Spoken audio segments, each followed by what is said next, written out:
and we will begin the process of returning millions and millions of criminal aliens back to the places from which they came. All the immigrants, the place you're going to go is not going to be what you think it is. If you don't have, they automatically pick you up and put you in ICE facility holding.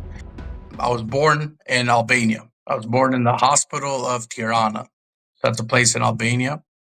And this is where the story leads to after the whole situation. So I gotta tell you this part because it'll come down to later on what's gonna really happen. With my situation going back, which everybody will understand. So basically, in Albania, family. I mean, it was a communist time. So communist time in Albania, 1990. As soon as I was born, I remember my uncle gave me a kiss on the cheek. He named me Armando. He said, "I'm gonna name him Armando, and that's gonna be it." And then my family's like, "Okay, I guess you chose the name." And I guess Armando was named after Armando Maradona Laco, so Maradona. So that's what he liked the name Maradona, and Armando, it was a good friend of his, and that's how it came out to be the name. So my family never chose, it was my uncle. But right after that, if you look at pictures at the 1990, they brought down the wall. So the Albanian wall was taken down by like a tank and a bunch of people. My uncle was involved in that. So they took down the embassy wall to escape Albania. So some went to Germany, some went to America. Wait, so you have to understand, not everybody knows what you're talking. You're talking about the Soviet Union had collapsed. Yes. And the wall that was separating what? Albania and Albania at the time had a wall that separated that you cannot leave. You cannot go to the embassies. You cannot escape at all. Like you can airlines or nothing, but there's a wall. There's a wall that led to the embassies, like the American embassy, the German embassy, and everything. So there was a wall protecting it that you cannot pass that wall. Or kind of like the wall in separating West and East Germany, where at one time, like all the walls started coming down, right? Yes. They started in Albania. It came down. Okay. Yeah. So 1990 is when I was born, and then like literally months after that, that's when they decided to take down the wall with the tank, and they have like images on there where the tank goes through there. So my uncles were involved in that. The two of my uncles, Arthon and Arben, they were known to going with the guys, getting a group of fellas from the neighborhood and taking down that wall, shooting the officers or whatnot, and trying to escape. They're trying to escape the communists. They didn't want to. So you have to choose where you're going to go because they're going to shut down the embassies. So some people would go to Germany. Some people tried to make it to the American embassy, but that one's a little farther apart. So they just went to the closest one. So one uncle one uncle made it to Germany. The other one made it to Italy. And then that's all I know from my part. Everybody else, I don't know what happened. But they closed down the embassy after that. After you got in, you have to try to fight yourself in. They fought themselves in. They closed it down. And then that's what happened.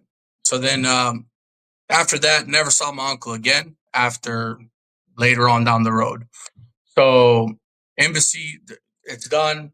They ended the communist era. They decided to open up everything. So like the 1990s, after that, Albania was allowed, but there was still like war with Kosovo, Serbia, and they had a lot of situations. Okay. I was just born, so I don't know too much of a lot of the stuff. All I know is that I'm going to bring some of the parts that play a major role in my life. There's a lot of stuff that happened in my life, but I'm going to bring the parts that made a major role that made me the person I am today or turned me to the individual that I was and what I became, right? So there's a lot of stuff that took place, but I'll come out with the ones that made a difference in my life, okay? So now my uncle at that time, he went to Italy, but got deported. I don't know what he did. Had some situations in Italy at the point.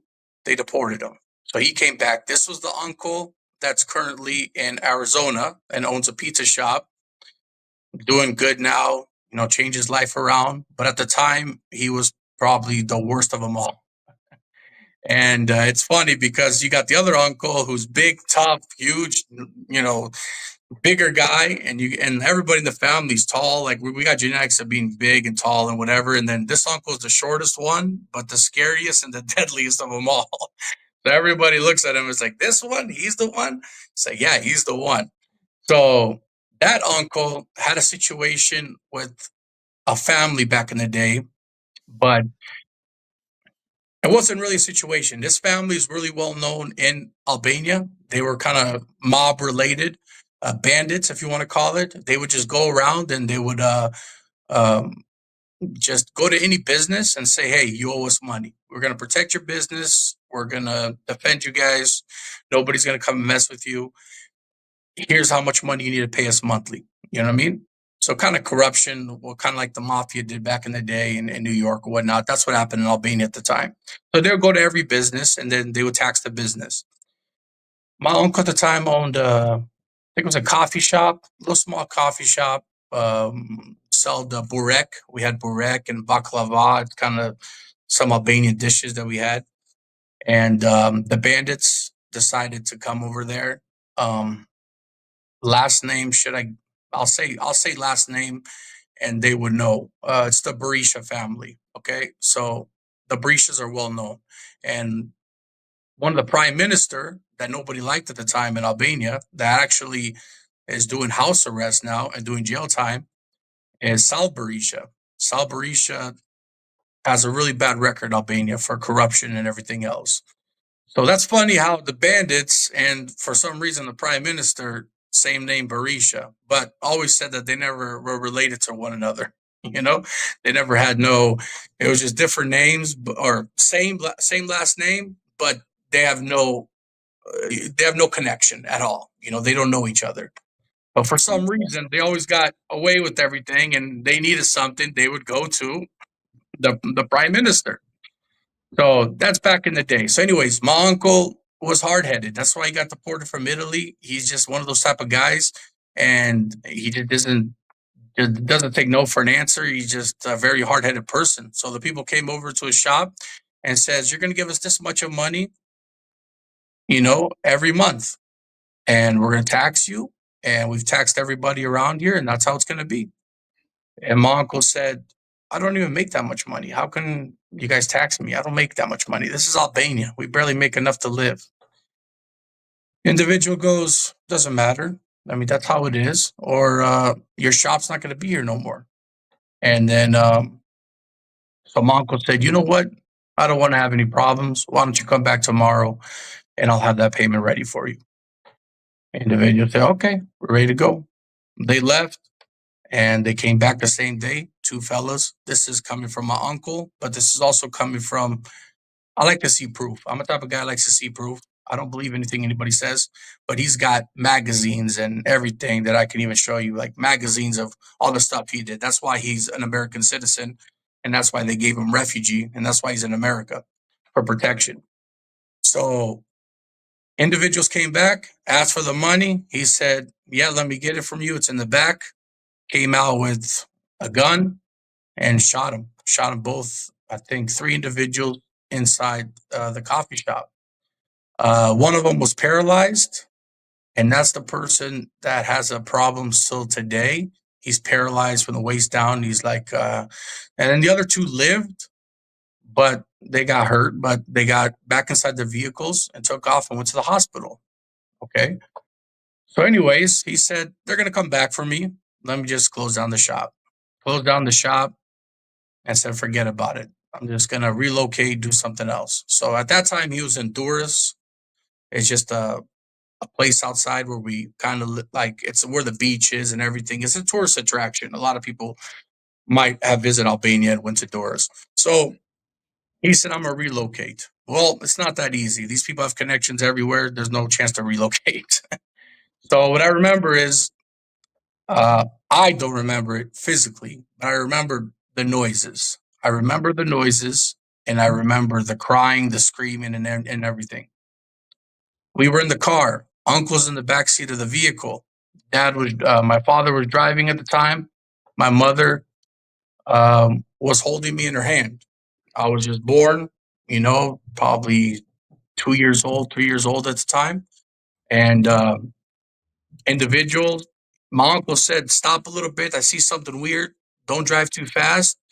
And then the person kept following us. And he said, everybody dug down. He knew it was going to happen. We had no idea. We know what's going on. We don't know what happened. We just knew that he did what he did, but we don't know if he still has a problem with these individuals. Sprayed the car. I'm talking about when the cops showed up, 7 to 8 gunshots. One of them was literally, I say about an inch, 2 inches to my head. So my mom's carrying me at the time, right? And she's holding me. And then from the shot to where it went, they looked at it and it was literally about an inch away from my head. So if she would have done something or panicked or whatever it might be, that's it. It would have been the end of that. So these individuals are serious. After that, my uncle, like I said, hard-headed, does not take. After that, he said, I can't believe they would do that. They shouldn't shoot up, the family with the kid inside. They didn't know who was inside. They just knew my uncle was inside. He was driving the vehicle at the time. So anyways, they decided to capture my mother. Captured my mother and took her to an area like up in the mountaintops of like Shkodra. It's a place out there outside of Albania. So they said, we kidnapped your sister. This is how it's going to be. We need that money. How's it going to work? My uncle says, you did what? Just called my dad, said, where's my sister? She said, I haven't seen her. She said she was going to go grocery shopping. I told you guys stay together. What the hell are you guys doing? So anyways, my father said, let me look into it, see what happens. I guess the people at the grocery store said some individuals came, took this woman and put her in the car, and they left. So what he decides to do, to make things fair, is kidnap the mother of their family. So finds a way, sits down there, waits hours and hours and hours. At this point, they're not allowed to harm the woman. They just want their money. And they want my uncle to come and settle up for what he did with paralyzing the individual, right? So anyways, at that point, I remember crying and saying, where's mom? Where's mom? It's been we're talking about a week now, Finally, he got the hands of the mother and took her to a village outside of Albania. And it's kind of like ridiculous as it seems, but it's, very serious, but it was kind of a trade-off. The mother for my sister, anything happens, that's how it's going to be. We're both going to lose somebody. Right. So they made an even trade-off. My uncle came back at that point from Germany. Things got serious. They made an even trade-off. And nothing happened at that point. It was more like she's in the vehicle. You know what to do. The trade-off was done well. After that, my uncle was like, we got to make a move. We got to get out of here. This is getting serious. These guys are going to keep coming back at me because I paralyzed one of them, and they need to get back at me. Anyways, he got a passport situated. I don't know what he did on his end, but he got a passport situated, and he went to America. He had newspaper articles and everything, and he became a citizen of the United States over time, a long time of being there. He got here, and he was able to show that if he stayed in his country, he'd be killed. He was able to show that through documentation to the U.S., and the U.S. gave him asylum. Asylum right away. Especially having problem with the guards at the time and everything else, and the Albanian embassy called them and said, we don't even want this person back. So good luck with you guys. So anyways, he showed all the paperwork. He said it wasn't my fault. They came try to get some ransom and blah blah blah. He told the whole story. They had all the proof to back it up and became a citizen.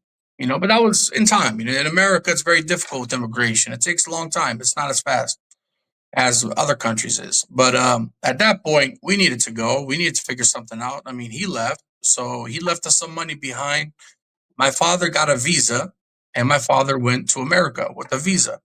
At that point, he got everything situated. He got us like an apartment, and he said, now it's time for you guys to come.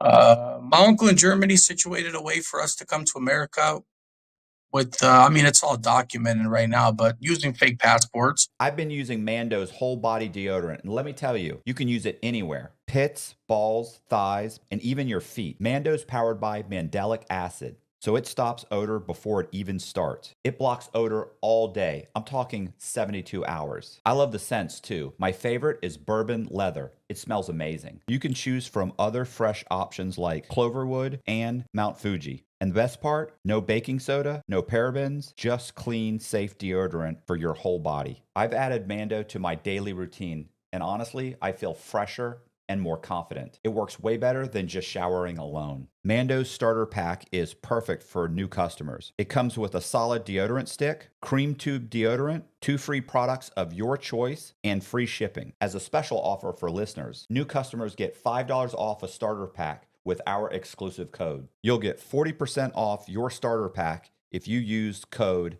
COX at shopmando.com. That's shopmando.com. Please support our show and tell them we sent you. Once again, that's shopmando.com and use the promo code COX. They're making passports for $500, $1,000, and then you can have a whole passport that looks like you with your face, and then you pay somebody, and then you can make it. And then the best place to go to was Luxembourg. Luxembourg is one of the top places where you can just go to another country and there's no patrol. There's not a lot of investigation. There's not a lot of people there. So that's what me and my mom did. We went, we got everything ready. We packed up. We needed to go see. I was like, where's Dad? Where did he go? He's in America. We got to go to America and we got to hurry up. So from Albania to, Germany, picked up the passports, stayed there for a few days with my uncle, and then straight to the airport of New York. So the New York airport. I don't remember the name of the New York airport. I know the Sky Harbor of Arizona, but not the New York.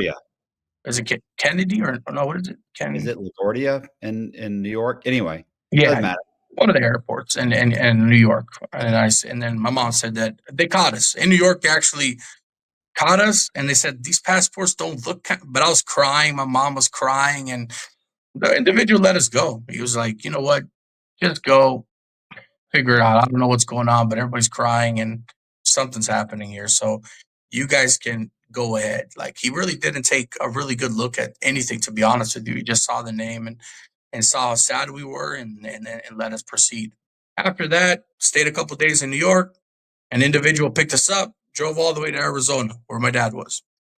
And that's what started my life. Now I'm in Arizona, 5 years old, and I'm thinking I'm an American citizen. I'm thinking I'm an American citizen the whole time. Nobody tells me anything about, like, we have no papers or, like, we're struggling to get papers or anything. All I remember is my dad working every single day, and then the lawyer would call and says, we need 20,000, we need 40,000, we need 30,000. So my dad would work day and night at his pizza shop that my uncle opened up, because he came first, right? He came first. He opened up the pizza shop and helped my dad out. So at that time, my dad was working every single day. A lot of corrupt lawyers out there in Arizona, everywhere, New York. They take your money. They don't do anything. I remember the time where the lawyer took 40,000 because we were going to the U.S. Supreme Court district, like the Supreme Court, the highest courts. Anyways, he was supposed to send something in on time. He said his mother was sick. But then we checked on his, MySpace at the time, and he was on vacation. He was on vacation. There was no mother sick. He was on vacation, enjoying himself and with his wife and everything. And I'm looking at myself like, didn't you just give this guy money? And then my dad said, yeah, I guess so, but his mother's sick. And I'm like, okay, well, maybe he did. He put everything in the system, right? At least he got his job done. And no, that day I remember clearly. That was the first time I ever went to immigration ICE facility holding. I'm like 13 years old, ready to go to school. And then I had football that day. And I see a bunch of cops outside the house. And I said, what are these, all black with the ICE logo on. I'm like, Dad, who are these people? My dad's like, I don't know. And he said, what's going on here? He said, we have nothing in the system. You have an ICE hold on you, and we got to take you downtown. I said, I don't know nothing about this. You know what I'm saying? My dad's like, okay, so me, right? You're taking me? He's like, no, taking the whole family. So at that time, I got 2 brothers and a sister. all of them are American citizens. They were born in America. I guess I'm the lucky one, right? I'm the one who had to face everything. But I always say to myself, I'd rather be me than them. I'll never wish what I went through to my brothers and sisters. How old are you at this point? Right now? No, back then. in the story. Okay, that was around 13 years old. Okay. 13 years old, ICE comes. They don't care what age you are. They don't care at all what age you are. And picked me up, picked up my dad. My mom didn't pick her up because she was pregnant at the time. Okay. So we try to say she's pregnant. She's pregnant. Like, come on. Like, she's not going to go anywhere. She's going to be in this house. So they had some sympathy for her. Let me and my father go inside the car. And we went downtown to downtown Phoenix, where the ICE facility is. And they call it ICE because it's cold. It's freezing in there. And it really is. It's freezing. I'm in Canada, and it's colder than Canada. Okay, that's how cold it was in there. So first time being in jail, 13 years old. What's going on here? I'm like, what do I do? Why am I in this cage? Can I get out? I'm like, can I get out? My dad's like, just calm down, relax. We're trying to figure it out. We got to call the lawyer, blah, blah, blah. Anyways, that lawyer that, hopefully everybody hears this because of everything that's going to happen, hopefully with this mass deportation with Donald Trump and what's going on. Hopefully everybody hears this to get your stuff in the system. If you don't have anything pending in the system, they automatically pick you up and put you in ICE facility holding. You always got to have something pending in the system. It could be anything, but you got to have something pending. If you don't, you're done. You're getting picked up. So the lawyer was making excuses. Oh, I sent it in not on time because of my mother, and she was sick. But don't worry, I'm going to get everything situated. So he did. Like before 5:00, he submitted something in there. It was probably some BS. He didn't do a good job, but he submitted something in the paperwork in the system. So the officers were waiting and said, I guess we contact your lawyer. You got something in the system. There's something pending now, and we're going to release you soon. I was like, okay. But if he didn't, I would be going to wherever the underage holding is. And then my dad would have went to Florence or Eloy. Those are the two places out there in Arizona that they keep you. So anyways, I get out.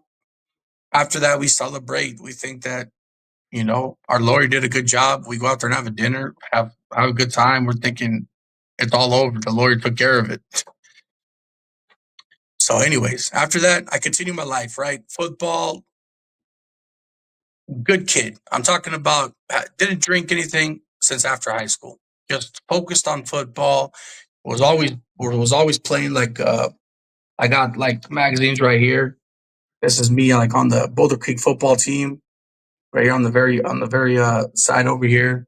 So then I got a full ride scholarship to like Glendale Community College at the time. Full ride scholarship for football for Glendale Community College, which later on led to hopefully but I had to pay half of my money, but to go to Arizona State University, right? So football's going well. Glendale accepted me, was working on my way to go to Arizona State University. After that, go to a combine, trying to make it pro. That was my thing. That was my whole thing. My dad told me, he's like, listen, either be NFL football player or pizza shop. Those are your two choices. You're a really good pizza maker. We have pizza shops. You're either going to work at a pizza next to a pizza oven your whole life or become a professional football player. You got no other choices. So I was like, all right, I guess football's the way to go because I'm not trying to do anything else. So after that, that's it. Just I found a woman, fell in love with her. She was my first love kind of thing. And then she was Colombian. We were together the whole entire time. Everything was going great. Family was working. And you're still in college? No, this is high school. High school. Okay. This is high school. So this is all throughout high school. So like I said, right after high school, that's when everything hit the fan. But high school was good. I'm talking about girlfriend, work, home, worked at the pizza shop, made good money. Didn't engage in parties, anything like that, because at the time in Arizona, we had a big problem with, they were called somas. Somas was kind of like, somas was kind of like, how do you want to say it? Like an Oxycontin. So everybody got involved in the somas, and it was all coming over the border. Then everybody got into, and this was Anthem, Arizona, all throughout Arizona at this time. But Anthem, where I was at, got hit hard with it because there's a lot of like well-off kids that can afford it. So they can afford to buy this stuff. So a lot of people, you're talking about wealthy people, they thought their kids were doing well. They're giving their kids money for school, $40, $50. They would go and buy some black tar and go to a friend's house and do whatever they do, like put it on the aluminum foil and smoke it up, and that's what they've engaged in, all of them. So I went to a few of those parties. I'm like, this is like, what are you guys doing? Like, everybody's falling asleep. Like, what? It's not fun. Like, everybody's falling asleep. It's like, what are you guys doing? It's ridiculous. It's not even a party.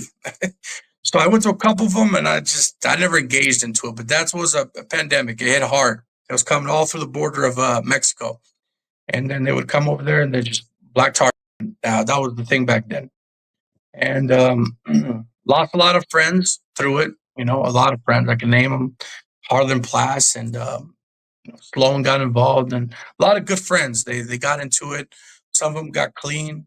Some of them didn't make it. You know. So, anyways, at that time, like I said, football, school, work. Football, school, work. Dad was very strict with me. They didn't want me to go out. They didn't want me to do anything. He said the night is the devil's night. You never want to go outside after, you know, once you see the sun go down, the night comes up, that's the devil's night. If you want to play with the devil, be outside. I don't play with no devil. I'd rather go inside. So that's what I did. Stay inside the whole entire time. Now, what was it? Right after that, after I got accepted to Glendale Community College, everything was going great. I thought, you know, big happy family. We eat our final dinner together, which we didn't even know. It was, everybody that day was upset, very emotional. And it was more for the kids, right? Because at that time I got two brothers and a sister. And they're asking me every day, where's mom? Where's dad? Where's mom? Where's dad? So I'm like, this is getting, it's getting emotional. But what happened is they found a fraudulent document at the time, but it was a communist era. How do you know if the documents are real or not? It's communist. You don't know what documents were. Nobody shows you what stamps were involved. So they said there was a fake stamp on one of the documents on my father's petition for asylum. You know what I mean? But my father got the asylum. We were on the reports, or my uncle, sorry, got the asylum. We were on all the reports. So we should be getting the asylum as well. I mean, we have all the evidence to back it up. But I guess they said one of the stamps was fraudulent. And this is all on Google. If they look up Artur Laco, the U.S. Supreme Court, and then the denial that he didn't get accepted because of a fraudulent document. So at that time, immigration calls, and ICE, they do their job. I got nothing against them. That's their job, right? That's their job, to get people and to deport them. They don't do the deporting part of it. It's actually your deportation officer, but their job is to grab people and take them in. I mean, they got to feed their family. I got nothing against them. You know what I'm saying? I got something against the people that play the tricks behind the scene once you're locked up. You know what I'm saying? So after that, they told my parents, like, it's very sneaky, the moves they do. Can you just come down to the ICE facility in Phoenix? Like, just, it was random. They called them and they said, the next day, can you come to, and at this time, my dad has a business. He's got a couple Americans working for him, employees. He's got, to the point in his head, we can never be, like, we're not going to get deported. Like, there's no way. There's no way we're going to get deported. He started buying a house. He started, I was like, why are you doing, like, and my uncle kept telling him, don't do that until you officially get your documents. But in his head, he's an already American citizen. You know what I'm saying? And in my head, I'm an American citizen because I don't know what's going on. I just think I got accepted to playing football. I got accepted to this. I'm an American citizen. You know what I'm saying? So what happened was they said the next day, come down to just for an interview. He said, I have a lawyer. Why would I come down for an interview? Contact my lawyer. The lawyer says, something happened with your Supreme Court paperwork. You got to go down there. He said, what is it? He's like, what are you doing? Like, I paid you, and I remember this. He had $40,000 cash. So I'm saying, everybody, be careful which lawyers you get. Be careful. Do a background check. Really check with them. Lawyers are out there to get you. 80% of them are all corrupt. All of them. I'm not talking about just criminal. I'm talking about immigration and criminal, but immigration mostly. They don't care. They don't even know. They'll open up a law firm and they'll say this is for immigration, but we do everything. If a lawyer says we do everything, we do criminal, immigration, divorce, and all this. If they say they do everything, they don't do none of it. They're just trying to get your money. If they say we specifically work with, you know, immigration, we specifically work with divorce courts, then you could trust them. But once you know that we could do anything. That's just BS. How are you going to learn everything all at once? You know what I'm saying? It's impossible. There's so many laws and so many stuff to get into it. So, anyways, he's just that guy, that lawyer that we're talking about, Standard, his name. But if you look up Arizona corrupt lawyers, he'll pop up there. He did jail time. He did jail time for 5 years for taking people's money and not coming through. I don't know what the charges were, but he actually did jail time for fraudulent for a lot of people, not just me, just a lot of families in general. So just imagine how many families this guy destroyed, just destroyed, separating kids from their parents. And that's what leads to you becoming somebody different when you lose your family, not physically losing them, but not having them every day. Because at that time, I'm playing football, I'm having everything, I got everything was going well. And I got my father, I got my mother next to me. So it's important to have parents by your side at any time, to put you in the right direction. Every time I wanted to go to a party, do something, Dad said, don't do that. Work every single day. Work, school, football. Work, school, football. After that, my father went down to the interview. He was there. They said, we need to speak with your wife. Can she come down here? He goes, I'm here. Tell me what you need to know. I'll call my wife and we'll put on speaker. He said, your wife needs to come down here. We need to speak with her. You got to do some fingerprints, and it's nothing big. It's just a couple fingerprints. And my dad doesn't know English that well at that time. He's barely learning English. He worked at a pizza shop, so he knows, hi, how are you? What kind of pizza? Pepperoni, cheese, mushroom, green pepper. He knows like the basic words, right? But he doesn't know like perfect English. So he just believes the officers, and he says, okay, well, you got to come down here. Get in your vehicle and come down.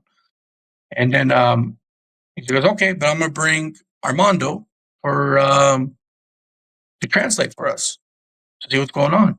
I said, okay, I'll come with you. I hopped in the car with my mother. We went straight down to immigration ICE facility. At this whole time, the lawyer was telling us that something was like not right, that they might deny your claim, but don't worry, I can push it. But Dad's like, I'm not trying to push it. But he never told us about the fraudulent stamp that they have found out. Never. Because he wanted to squeeze more money. You know what I mean? If he would have told us that, we would have known that there's no way. We would have kept the money and probably just went back to Albania the right way.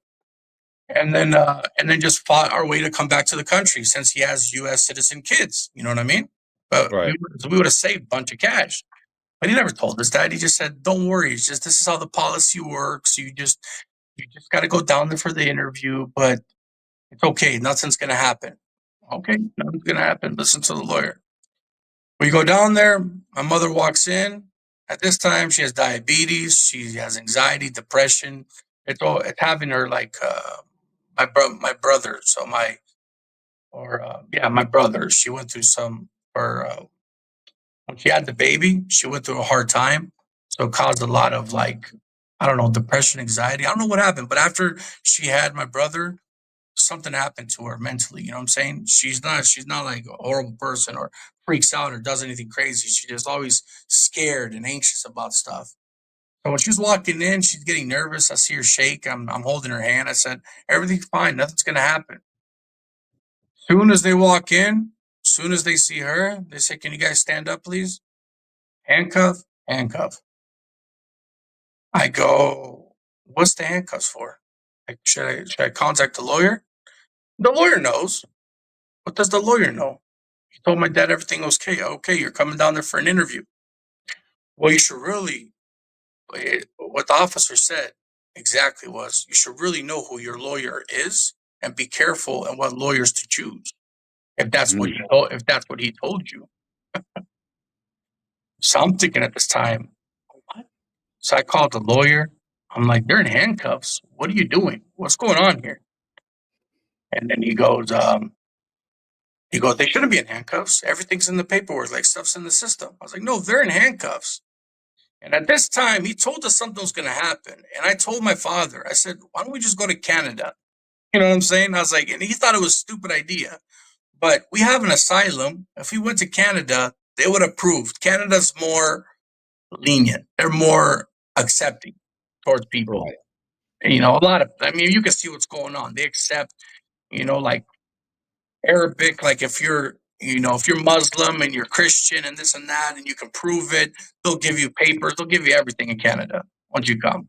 So they're more accepting over asylums and blood feuds and all that stuff. They're more accepting. We have an uncle over here in Canada. He said, just come to Canada. We'll figure it out. Come to Canada, file asylum, and that's it. That was the plan. I kept telling my dad, but stubborn. Very, very stubborn. No, I own a business. I got Americans working for me. I'm helping the country. I'm paying taxes. There's no way I'll get deported. No way. All right, whatever, man. So after he got handcuffed, he figured out that, yeah, that's what's about to happen. So he got handcuffed. He's saying, call the lawyer, call the lawyer. I said, call the lawyer. He's saying that he doesn't know what's going on. I guess the U.S. Supreme Court, that's the highest court you can go to, but they denied his claim due to the fraudulent documents. There's nothing the lawyer can do. And he wanted more money. That's what I told him. No, don't give him any more money. He said, if you give me $30,000, I'll try to appeal. You cannot appeal it again. You have 3 chances. That's it. So be careful, everybody. You have 3 chances. That's it. If you've appealed it 3 times, the rest of what you're doing is nothing. You're not even buying time. You're just going to get a denial in about 3 months, 2 months. They're going to deny you, and that's it. You got 3 chances to appeal your paperwork. And then the last one is the U.S. Supreme Court, the ninth district, and that's it. Once they say no, denied, you're done. You're getting deported. Like, it's over. So he wanted more money. He goes, I can appeal it. I think you cannot appeal it anymore. Even the officer told us, the immigration officer. Like, do not give the guy any more money. Don't listen to me. I'm just trying to help out. But there's nothing left. The Ninth Circuit said you're getting deported. You're getting deported. So, anyways, they get handcuffed. My mother faints. They're trying to drag her back up. She faints again. She's going crazy. I need my kids. I need to see my kids. I need to see my kids. Crying and crying and crying. They give her some medication. My dad's like, I don't know what's going on. They take my dad to Florence. They take my mom to Eloy. But they're in like low, very low, because they never did anything. My dad didn't even get a speeding ticket in the States. Not even a speeding ticket. Nothing, clean record. So they took her to some camp. They hold you in a camp. At this time, I got to explain to all the kids what's going on with the family. So luckily, we have this uncle that was a bad man at the time, but changed his life around. Good thing he did. And he kind of took care of the kids. He stepped up as an uncle, which that's great because at that time, I couldn't even take care of myself. You know what I mean? Let alone take care of 2 kids. And how am I supposed to take care of them? How am I supposed to make this money? What am I supposed to do? And Right. my purpose was football, pizza shop. So after that, forget about football. Time to run the pizza shop to try to help out the family. They need some money. They need this. The kids need money. Everybody that. So that ended that. But you can't focus anymore. After your parents get deported, after you see what you did, you're kind of angry. You're angry at yourself. You're kind of angry at the government. You're angry at immigrants. You're angry at a lot of people that it's not their fault. You know what I mean? but you're just angry. That's how it is. Like you get caught up. They take away your family from you, and you just anger at the world. So at that time, that's when the drinking starts. So I haven't drank anything since like all throughout high school. So at that time, my girlfriend, the one that like we're planning on getting married, having kids, and we had all this stuff planned out. So Clara goes, I got to go to Florida. Should I stay here with you because you're going through a tough time, or go to Florida? I said, you know what? I already lost my parents. Like they're gone in another country. You continue your life. I don't know what's going to happen with me. I really don't know. Me keeping you here is selfish. Why would I keep you here? Something happens to me, and then you held back your dream. Your dream was to become a nurse. You found an amazing scholarship to Florida, and I forgot the name, but anyways, it's a nice school in Florida for nursing. They're well known over there, and you become a doctor. Which now she's a heart surgeon and everything, and she's making great money.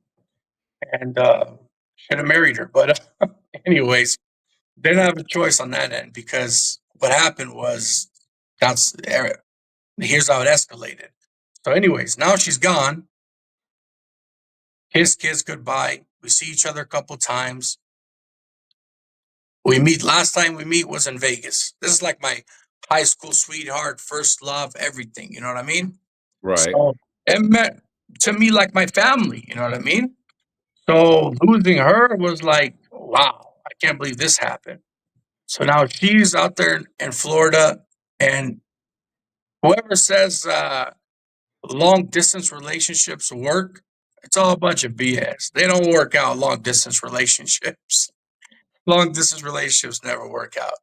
There's always somebody to get involved. There's always somebody who's going to put their foot in and get in your business. It's never works out. It's very rare that you'll have a long distance relationship work.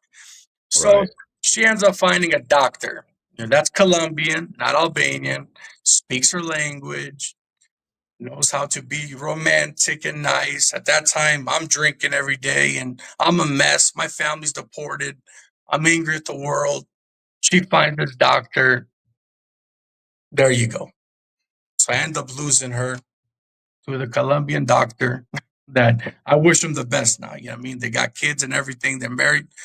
This was what, 12 years, 14 years ago. So anyways, it's all done. So she's out of the picture. Family's out of the picture. Now I'm starting hanging out with individuals I shouldn't be hanging out with. And we're driving one day to the pizza shop. This was the last time I had the pizza shop because after that, I did 3 months in Maricopa County and Durango. So I was in Durango at the time. How old are you?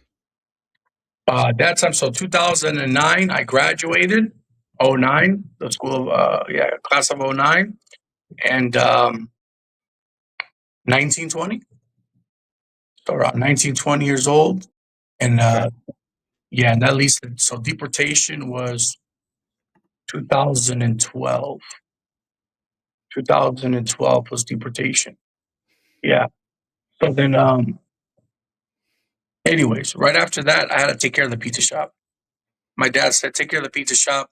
Football's over. Forget about it. You're hurt. I hurt my knee. I hurt everything. That was another thing. So I lost the love of my life. Then I lost the love of my life. I'm in high school, right? But that's what I'm thinking. She's the love of my life. We were planning on getting married and everything. Now I lost my other love, football. So I got hurt going to Glendale Community College. I got a torn ACL, torn meniscus, and I got a full knee surgery I needed to do. I'm like, this is ridiculous. I can't even play football no more. My dad said, you're hurt. Go to the pizza shop. I need you at the pizzeria. We need to make some money. My dad tried. He left. I don't know what happened. He left with like 150,000 to Albania, which is a lot of money. Albania is a poor country. You know, like, I mean, we're talking about police officers in Albania get $500 a month. Right. You know what I'm saying? The president gets like $2,000. Like, there's no money in Albania. So, but he tried to open up a restaurant. He thinking that he can open up restaurants. He thinks he can do it like the American style way. So he opened up Armando's Pizza. Then he opened up a car wash. Then he opened up another pizza shop like New York style best pizza. these people didn't care. You know what I mean? What kind of pizza shop name, or you're from the States or whatever. They wanted, like, can you put me on your list? Can you put me on your list? I don't have any money. Can you put me on your list? So in Albania, it's very corrupt. And then, like, not corrupt, yes, but not a lot of people have money. So it's more giving, right? So my dad gave more than he can make, and he ended up closing all these shops. So all this like 150,000, that was all gone within a couple of years. You know what I'm saying? Right. So, anyways, on the way of going to the pizza shop, me and a friend of mine, he likes to smoke his Kush. He likes good Kush. He loves his Kush. So he always brought his Kush along. But I didn't know that this person had 3 charges. One time for a couple pounds, another time for this and that. I didn't know.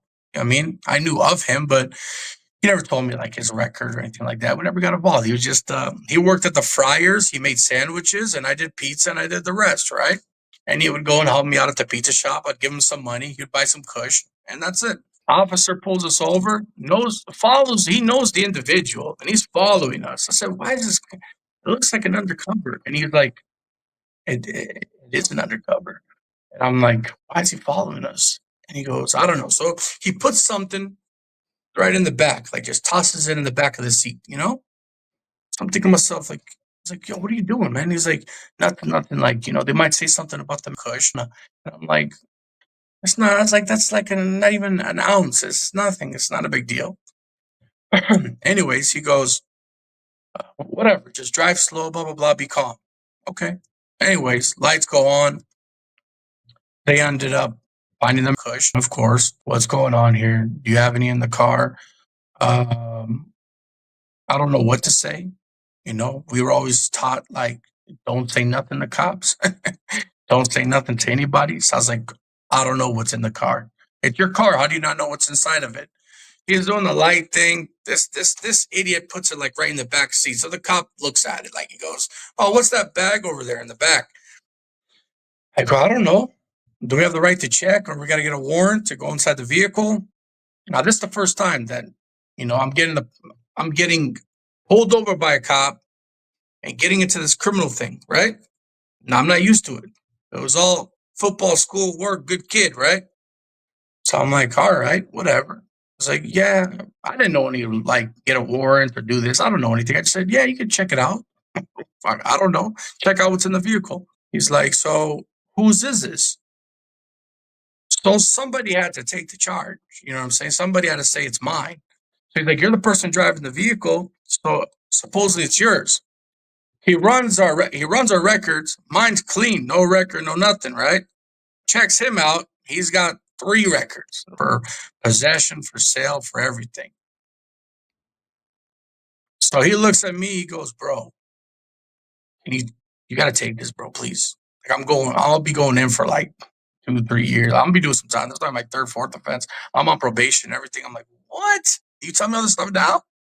He's like, bro, just take it. It's nothing. Like, for you, it's nothing. You'll get out. Bond, boom, boom. I'll even get your bond money. I'm like, whatever, man. It's not whatever. I don't care. I'll help you out. It's not a big deal. I didn't care at that point. My parents got deported, everything. Everything's a mess. I don't care. What's the worst? What's going to happen?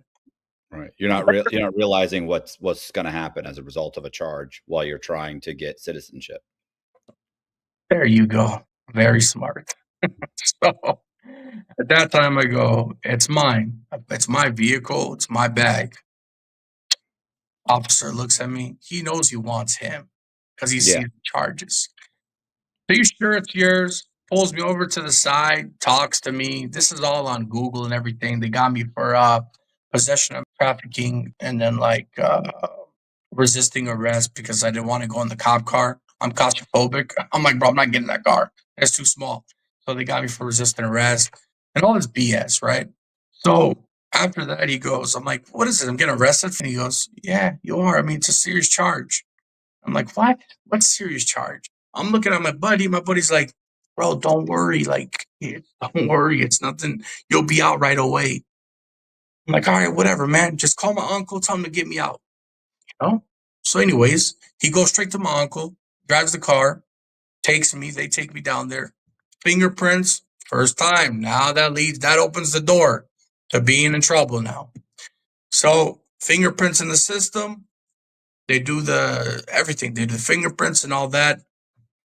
An officer told me, he's like, why would you do that? Why would you do that, man? Like, we know you work at the pizza shop. We've been to the pizza shop. We've got slices from over there. Like, why would you do that for your buddy? I'm like, what are you talking about, man? That's my stuff. They're trying to get me to say something. Right. That's my stuff, man. You know what I mean? I smoke it once in a while. I never smoked it in my life. I'll be honest with you. That's one thing I never engaged in. I took painkillers whenever, like, I played football and I got hurt. I got a little bit addicted to it, but not anymore. But just alcohol. Alcohol was my downfall. You know what I mean? And especially my parents being deported, it was like a bottle a day type thing. Going to work, coming back from work. So it was bad, right? And then at first I didn't know why people drank alcohol, but after that, I started to like it. And then I started figuring out that I like stuff right away, and it's not good. It's not good if I try stuff, because I started to like the stuff right away. Just alcohol, I really enjoyed it, especially being, not doing it all throughout high school, never drinking it. And I was like, makes me like forget about stuff, forget about everything that happened, and I feel the pain go away, right? That I'm going through at the time. So anyways, buddy drives the car to my uncle. My uncle's got to come down to Maricopa to get me out. He can't get me out because of, well, first of all, he doesn't know how to speak English that well. So he comes down there he's got to get the bond money ready and all that. And the weekend starts. And then because of my ICE, every time, so anybody who's in the States that has a criminal record, once you go and you have an ICE hold or you're in trouble with immigration, automatically you get an ICE hold. It's automatically ICE. ICE blocks you to go into trial. Sometimes they'll hold you in there, and then you got to wait for the day of trial. It could be a small charge, but it doesn't matter. You're on ICE. They put an ICE hold. You stay in there. You finish trial, ICE picks you up. So immigration ruins everything for you to get out, to bond out, to do anything. So they would have let me out. They would have let me out because I got an ICE hold. I'm like, why do I got an ICE hold? I'm an American citizen. They're like, no, you're not. Your parents got deported. You came with them. I'm like, no, man, I'm an American citizen. He's like, no, you're not. So I kept arguing the whole entire time. They kept laughing at me. They're like, no, you're not, man. Like, get that guy out of here. You're not. So they segregate you. So at Maricopa County, now this is the first time me going to jail. So there's 10 city. At that time, it was getting run by Sheriff Joe Arpaio. Sheriff Joe Arpaio was the worst sheriff in all of America. He's got charges on him now, and he was a corrupt sheriff. You're talking about, what sheriff makes $2-3 million? This guy lived in a $3 million home, and he's a sheriff. So they finally caught up to him, and if you look him up, he's got a bunch of charges. But this guy has you wearing pink handcuffs, pink underwear, pink thermals if it's cold, pink everything. He tries to make you like he wants you to wear pink to degrade you, to make you feel lower than yourself. And he has a hot box outside in Tent City that you go inside this hot box, and then the air hits down, so it's even hotter when you get in. It's already hot as it is in Arizona, but you get inside this hot box, and that's punishment. You're allowed to stay there a week maximum, but you get fed through it, and it's like a cell, but it's a hot box, so the sun hits it, and it's super hot inside. So that's like some severe punishment, which people that were dehydrated, they kind of collapse on the floor, majority of them. And the worst part, they didn't let you use the bathroom or anything. So they didn't let me. So if you wanted to do a number 1 or number 2, you got to do it right next to you. You know what I'm saying? It was crazy. It was madness. I'm like, what am I getting myself into? So after Tent City was like a campsite, but really it's not. You think you're camping, but it's jail, right? Everybody's just outside, And then Durango is inside. So after Tent City, me getting involved with some individuals that I didn't get along with that well because I don't know the politics. Never been to jail before. Don't know the politics. Don't know what's going on. They take me to Durango. Everybody telling me Durango's even worse. I'm like, Durango's even worse. This place is awful. What do you mean Durango's even worse? Or what is Durango? Another jail, or is it an ICE facility? No, Durango. So this is jail because I got an ICE hold. I can't even get out.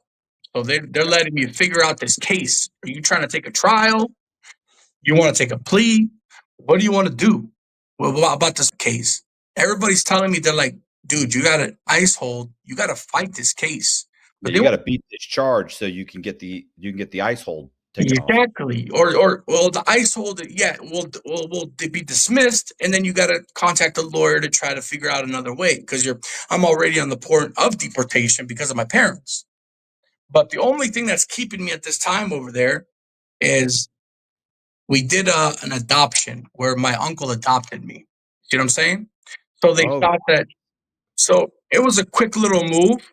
We paid some money, and then my uncle adopted me. So I was adopted to an American citizen. You see what I'm saying? Yeah. So they're trying to figure out that part because they've messed up in the past where they deported people and they messed up and they brought them back out right away, paid for their ticket and everything. And the person fined immigration, everything for taking me back to my country.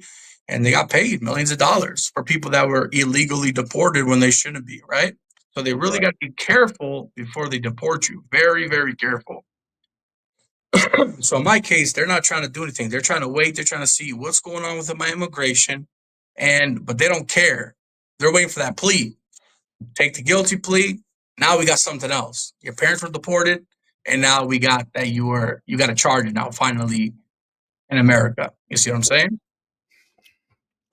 And I go to Durango. So I'm just gonna give you like parts of like, some stuff because I see a lot of jail stuff, on your on the broadcast of all the people been in jail and everything. And then I'll give you a quick little breakdown of how Arizona works out with jail. You get in there, of course, the people take care of you, wherever you are. There's the woods. What is it? There's the woods, the kinfos. The woods are white, kinfos black. Paisas are Mexicans born in Mexico. Chicanos are Mexicans born in America. And then the others, which is Cambodians and Jamaicans, others, and whatever you want to call them. You know what I mean? But you go in Jamaican, I'm going to be a kinfo. Okay, so those are it.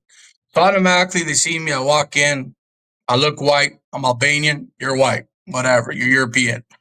So the woods come, and I'm like, all right. The woods come, they're like, what you need, buddy? Same thing, right? What do you want? Do you need anything?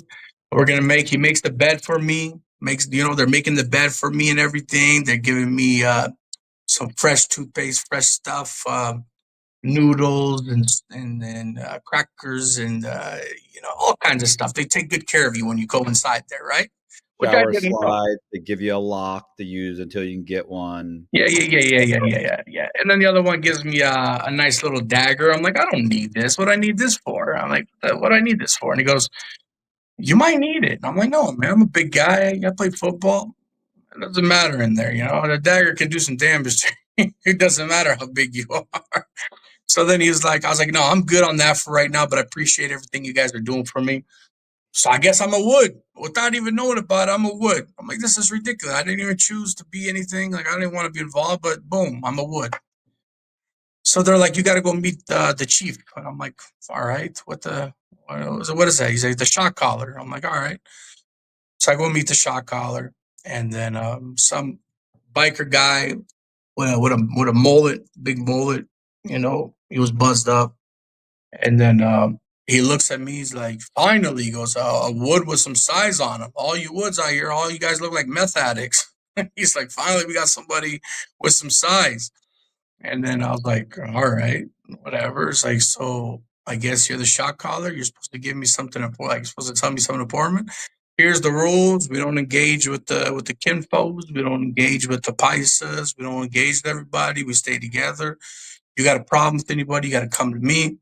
And then we discuss it with the other shot callers of the kinfos and all that. And I was like, okay, all right, no problem.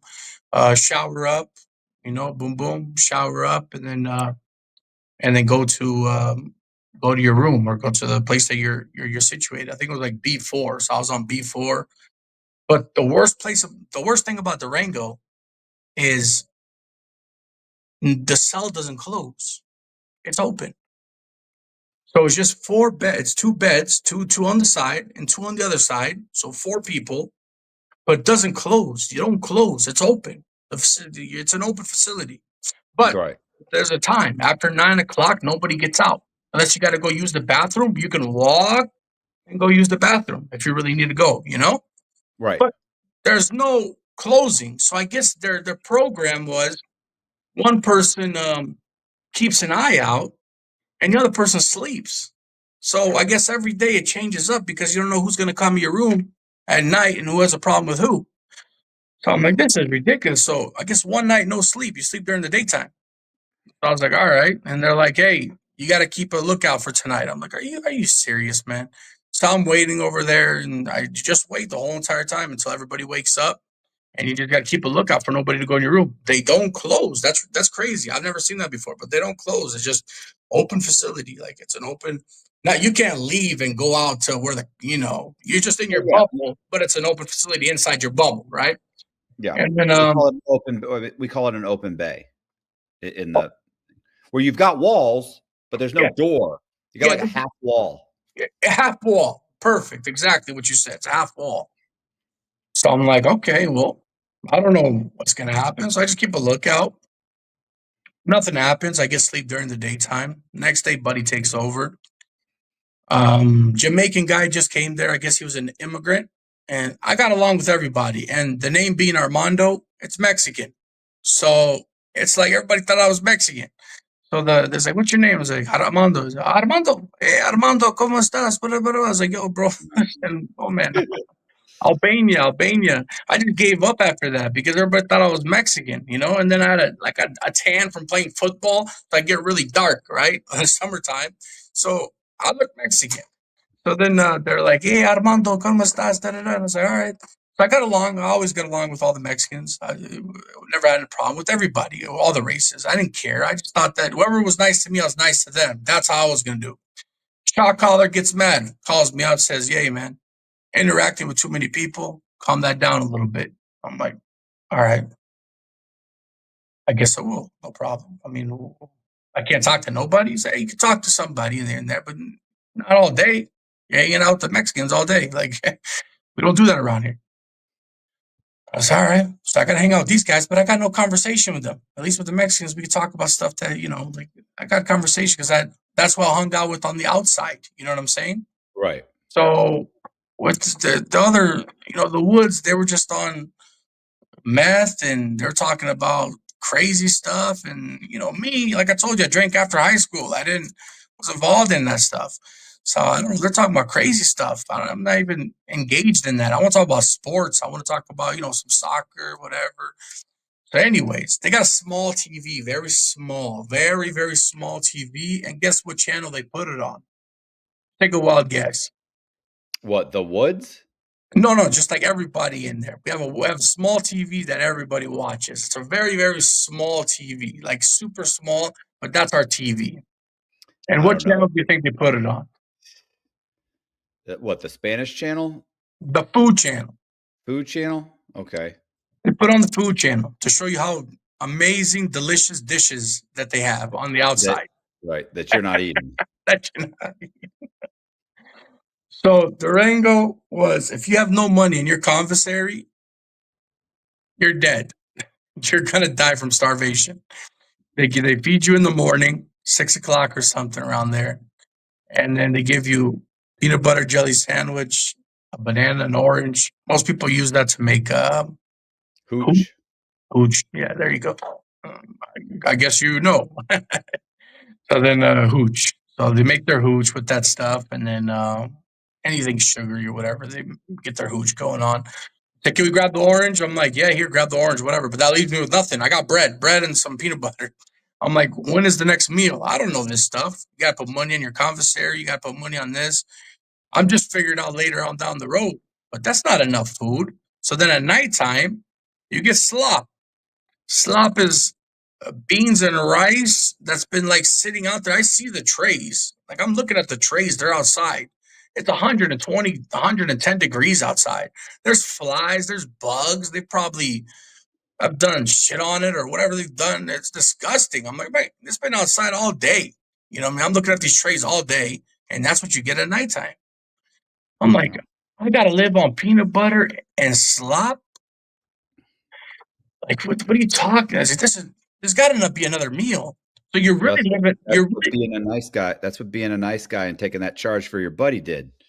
I'll So, bet your buddy, once your buddy realized what was happening to you, I'll bet you he said, you know what I'm going to do? I'm going to go and do the right thing. And I'm going to take the charge that I should have charged because I didn't realize how bad it was going to be for this guy. So I'm going to take the charge Armando took from me. I'm going to do the right thing. Is that what he did?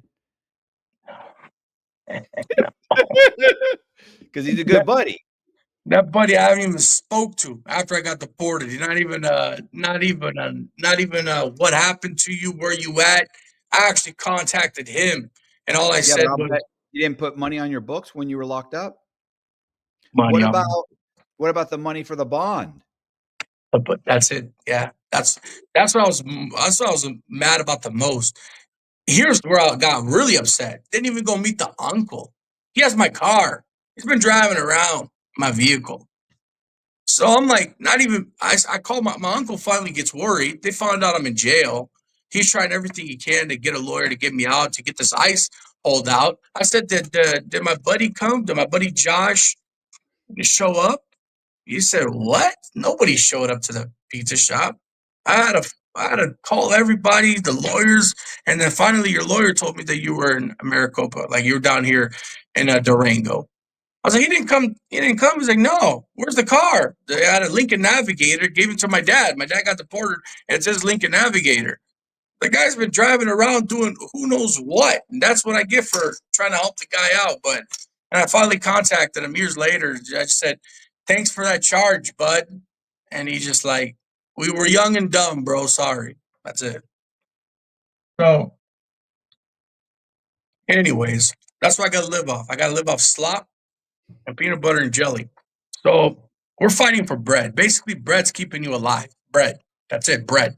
You got to get as much bread as you can, as much carbs as you can in your body. So as I'm going to court, now they chain you up, boom, boom, get everything chained up, and then take you to the courthouse.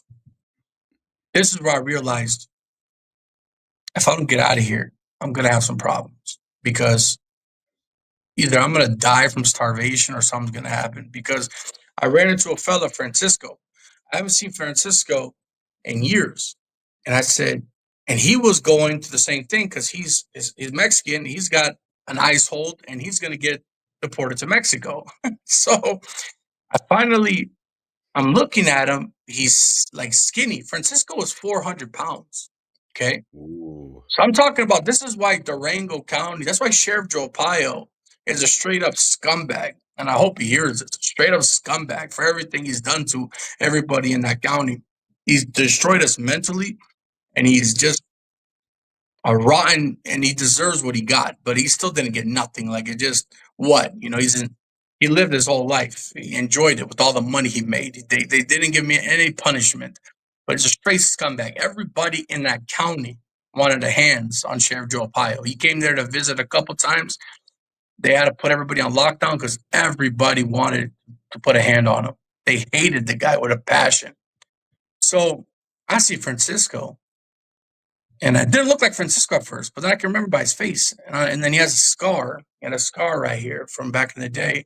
And I'm like, Francisco? And he's like, Armando? What the fuck? He's like, what are you doing here, man? You'll be the last person I thought would be in here. And what happened? I was like, I caught that charge with Josh and whatever, man. He's like, oh my gosh, you still hanging out with that guy? Da da da. And then I was like, bro, what happened to you? And he goes, what do you mean, what happened to me? Look. And I'm like, dude, the guy is 180 pounds. From 400 to 180 pounds. Nobody put no money on his books. 2 years being locked up in the hole, living off peanut butter jelly sandwiches and slop every day. That's a lot of weight you're going to lose. Yeah. So the guy literally grabbed his skin and peeled it, like he would peel it and say, look at this. Or just take like literally his man boobs and peel them out. Like his whole body was just like stretching. It was like just like a stretch man. Like, this is crazy. I'm like, this is, bro. I was like, put your shirt back on. Like, what what happened? He goes, nothing, bro. Just no food, no nothing. I lost all my weight, 180 pounds, but I didn't lose it healthy. I lost it by almost dying. I went to the hospital a few times. I'm like, bro. So anyways, I had my uncle put money on my books, and I made sure I got his number to put some money on his books, put like at least $500 on his books. Later on, he sent me a letter like by people because he got sent somewhere else. Said, bro, I love you. Thank you very much. You didn't have to do that, bro. I was like, bro, eat something. He has no family. All of his family's in Mexico. He had nobody to put nothing into it, man. You know what I mean? Nobody knew he was locked up. So anyways, I hope that helped him out, Francisco. I hope that did something for you. But anyways, after that, go to court. I see my uncle there. Uncle's like trying to get you out. I see the lawyer. Lawyer's trying to get me out. They're like, you got an ICE hold. Just take the guilty plea. I'm like, guilty plea? I mean, what's a guilty? What is it? What's a guilty plea? What does that do? What does that do for me? And he goes, nothing. You're just going to be on probation. Jesus, who the fuck told you that? The lawyer at the time. I had a criminal lawyer and I had the immigration lawyer. The immigration lawyer said it might not do nothing. Like the criminal charges are not like 2 years or 3 years. It's not like a severe case, so it might not affect immigration. And I'm like, will it affect immigration or might not? Anyways, I said, let me think about it. I'm not ready yet to sign. I don't know. So I said, Your Honor, I'm not ready to take a plea. And it's just it was a year probation, unsupervised. But it's a felony. But it's a felony, class 6. But they said that if you do everything correct, we'll get it down to a misdemeanor. You know what I'm saying? If you do all your charges and all of everything. But it doesn't matter. At the end, they see it as a class 6 felony. Yeah, I'll take a misdemeanor now. I wish. So if it was a misdemeanor, that would have helped the case. But they didn't tell me anything. They just said, listen, it's a class 6 felony. I was like, all right, whatever. So class 6 felony, and I see all the charges. And he's like, but your transport, it'll just be possession. You'll catch possession of it, and that's it. And then like everything else, like the transport and all the other stuff, they'll all be gone, right? But it's still a charge. You're taking the charge. At that time, anything hurt you with immigration, and anything will help you will hurt you with immigration now. So if anybody in the States has a charge and they're telling you this charge is not going to come up, it will. ICE keeps track of everything. So you're done regardless. You know, you better catch a lawyer and try to get it fully dismissed to not hurt your immigration case, but whatever. At that point, I went back, and I should have stayed and went to trial. I could have beat it. There was ways to beating it. You know what I'm saying? But after what I saw, like I'm telling you, my story is ridiculous, but I'm going to get to the main point, stuff that I remember that really hurt me inside, or that I remember till today that really dramatically changed me. You know what I'm saying? So I go back to the Durango County, go back to the normal program, and this is what changed everything. So 2 weeks later, they're like, "You want to take this charge? You want to take the guilty plea? Take the guilty plea." No, I'm not ready yet. Let me just stay here. So now I'm like 3-4 months in, and then somebody comes in. He was a paisa. So a paisa comes inside, which is a Mexican born in Mexico. He comes in and he's got some charges, but nobody knows what the charges are. And he doesn't have paperwork for some reason. So everybody's like, okay, well, who's the new guy? We need, like, is he a cop? Is he and you're trying to get, because there's some serious guys in there. I'm talking about people working for El Chapo. There was some serious, they're getting deported. You know, there were guys in there waiting for ICE. Most of them were ICE on hold. There were some guys in there, they didn't care. Like, oh, we're going to do 11 months and get deported back to Mexico and come back the next day. You know what I'm saying? And then they're like, we're going to just take one of the tunnels and come back the next day. So there's some serious dudes working for some serious guys out there. And then, which they won't tell you anything about, nothing about who the boss is, who nothing. They know, they'll tell you, they'll give you an idea. Like, and then once you see their paperwork, you'll understand. So everybody's got to give in paperwork, of course, right? And then this guy didn't want to, kept delaying his paperwork. So this stood out to me. I still remember till today. The guy comes in, He's, bigger fella, but just very creepy. Always kept it to himself, always stood to the corner, never talked too much. And then, anyways, now it's been over 2 weeks or something. They're like, the woods. So at that time, I got in a couple fights in the bathroom because I would go and collect for the shot collar. You know what I'm saying? So the guy with the mullet. So he'd be like, yo, go check on my Snickers or go check on my Jolly Ranchers or whatever, bag of chips. Has that guy got my 4 items? We just call them items. Has that guy got my 4 items? I'd go over there and I became a torpedo. Torpedo is a guy who goes for the shot collar, who becomes like his messenger. You know what I'm saying? Right. And I would go in there and be like, yo, you owe my shot collar. I don't know this stuff, but I'm mad as it is in society. A couple fights in the bathroom would take my anger away. You know what I mean? So why not? So then I'd go there and be like, hey, you got the 4 items? Tell your shot caller I don't got it. All right. Well, shot caller. He doesn't got your 4 items. Take him to the bathroom. No problem. You need somebody to come with you? I'm looking at the guys. They're all meth heads. A buck Right. 10, a buck 10, 90 pounds. I was like, no, bro, I'm good. I tell the guy, yo, come see me. He goes in there. Boom, boom, boom, boom, boom, boom. We duke it down. That's it. We go back. And then, so after that, after doing some stuff for him, he made it my living situation there a lot easier. But it's still shit. I mean, you're in jail. So the food was ridiculous, but I got a little bit more meals, and then now food's coming in and I got some money on my books and whatever. Now we're gonna go to this guy. This what changed everything to the point that I made a big mistake. So individual comes, paperwork comes in, and the Pisces look at it and they let all the shot callers know. So I'm close to the shot caller. I let him know. I said, bro, why? Like, why is everybody freaking out? Like, what's going on here? Like, everybody is tensed up. What's going on here? He's like, well, don't tell anybody else. Like, don't let these other people know. But that guy that just came in here right now, they found some serious paperwork on him. That's not good.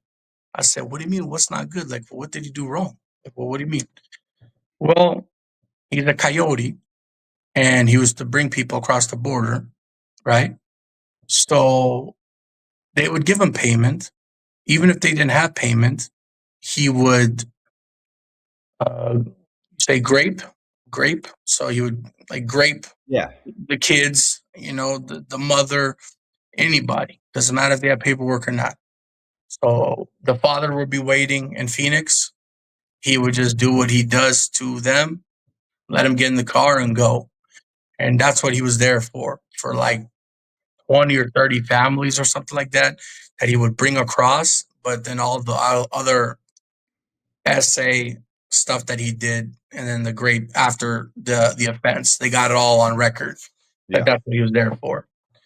So they It's saw like 70, something like 60 or 70% of all the women that come through the coyotes are assaulted. assaulted severely, and then that's what's going on in the border. So, and then sometimes you go under the tunnel, and they just take care of it under the tunnel because there's tunnels, and then you can go right through it. And then once El Chapo got caught, or somebody got caught, but like 120 tunnels got figured out where they were, and then they collapsed them, and the government took care of it. But just imagine all these tunnels that were underneath the border. It was ridiculous, and I guess it would only cost. All of this I found out when I go to ICE now. You know what I mean? So I'm in Durango still. Okay, so I'm in Durango. The guy comes up there. They find out his charges. He's got to go within 24 hours. That's the law. That's the rule. So they got 24 hours to do it, the Pisces, or somebody else has to do it. We were all willing to do it. You know what I'm saying? At that point. But we can't. It's their people. The Pisces said, listen, man, we'll take care of it. This is not, we know these individuals. These are, and we don't tolerate these individuals. We'll take care of it. Anyways, that night, yeah, it was my night. I kept my eyes open because I'm supposed to protect the door. You know what I'm saying? All I see is two men with blankets on them. And so they put the blanket for the camera, you know what I'm saying? So they're walking past like the cells, and they walk right past me. I was like looking by, I'm like, all right, well, they didn't come in here, we're good. So they're going straight down to Buddy, of course, right? Yeah. And then they had some socks or pillow, like a blanket or whatever. And then they just came with blankets all the way down. And then like they put it, I guess what the people saying, like they stuffed his mouth with the blanket and everything, and then just start getting to work, just nonstop. This is serious. This is a serious place. This ain't no joke around here, especially with the Mexicans. They're not playing around. Okay. Yeah. So you know what? Me at the time, I was like, you know what? Let me just take this guilty plea, which I ended up doing. I was like, you know what? I cannot stay here. It's like, how long is this gonna take? They said it might take a year. Other buddy over there got caught with like, I think 10 pounds of. He's like, I've been here 18 months trying to fight my case, and I'm like, 18 months being in here. Listen, I'm gonna end up dying, or I'm gonna end up killing somebody, and I'm gonna get more charges. So Right. I forget this, man. I'm like, me being a torpedo now I gotta, like, who knows, a wood comes in there, and a wood has, some kind of problems like that with what we talked about, then I gotta do it. You know what I'm saying? Doesn't matter. You gotta do it. If you don't do it, they do it to you. So somebody's gotta do it. So I'm like, that's just gonna lead to those guys who did it. They all caught more charges. They were in there for, now they're looking at life. I'm like, what is going on here? Call the lawyer. Anyways, call the lawyer. I'll take that guilty plea. Just give it to me. Probation. I care less. Boom. They release me. Okay. I caught the charge, signed the paperwork. Let's go. For some reason, ICE doesn't pick me up. They're trying to figure out still if I'm adopted or not, or what's going on with that case. They're trying to make it happen. So They let you go? I walked outside, and they were there, got inside my uncle's vehicle, took off. I was like, Are you waiting the whole time? Like they should be here to grab me. Because I know guys like literally they get bonded out. They're walking out the door. 2 agents walk up and grab them. Just boom. Hey, put the cuffs on them. Walk them. I'm gonna get to that because that's what happened. Now that time I'm good. I get out, everything's great, no problem. Go to my uncle's shop. We eat some food. He makes me pizza and stuff. I'm starving. I'm hungry. I'm having fun. Blah blah blah.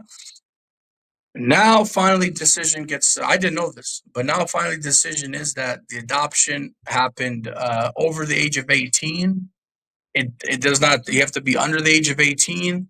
At this point, he doesn't qualify, and he has to get deported.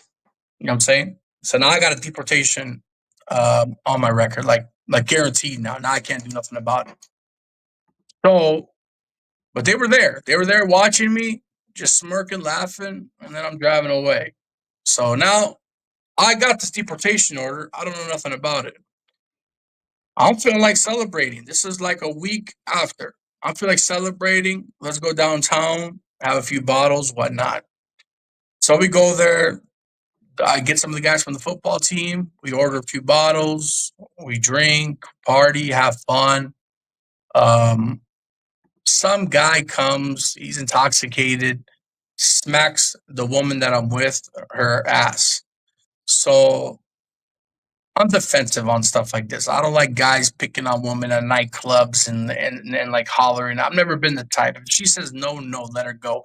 What's the point of keeping it up, And then calling her names afterwards after she denies you. I'm like, bro, leave her alone, man. Anyways, this guy wouldn't leave her alone. And I wish I could get that video. Probably can, but the video was crazy because even the officers didn't believe it, that what happened afterwards. So anyways, he kept picking on her. Afterwards, he got aggressive and pulled on her hair, and like, come here, like, you know who I am type of thing. And then I push him inside the nightclub. I'm like, oh, get off her, dog. Who you think you are, man? And he's like, oh, you want to be like this and that. I said, I'm there. So, I'm there with my Mexican buddies. They got involved. They're like, yo, you don't know nothing about us. Da, da, da, da. It was all this thing, bobbing back and forth.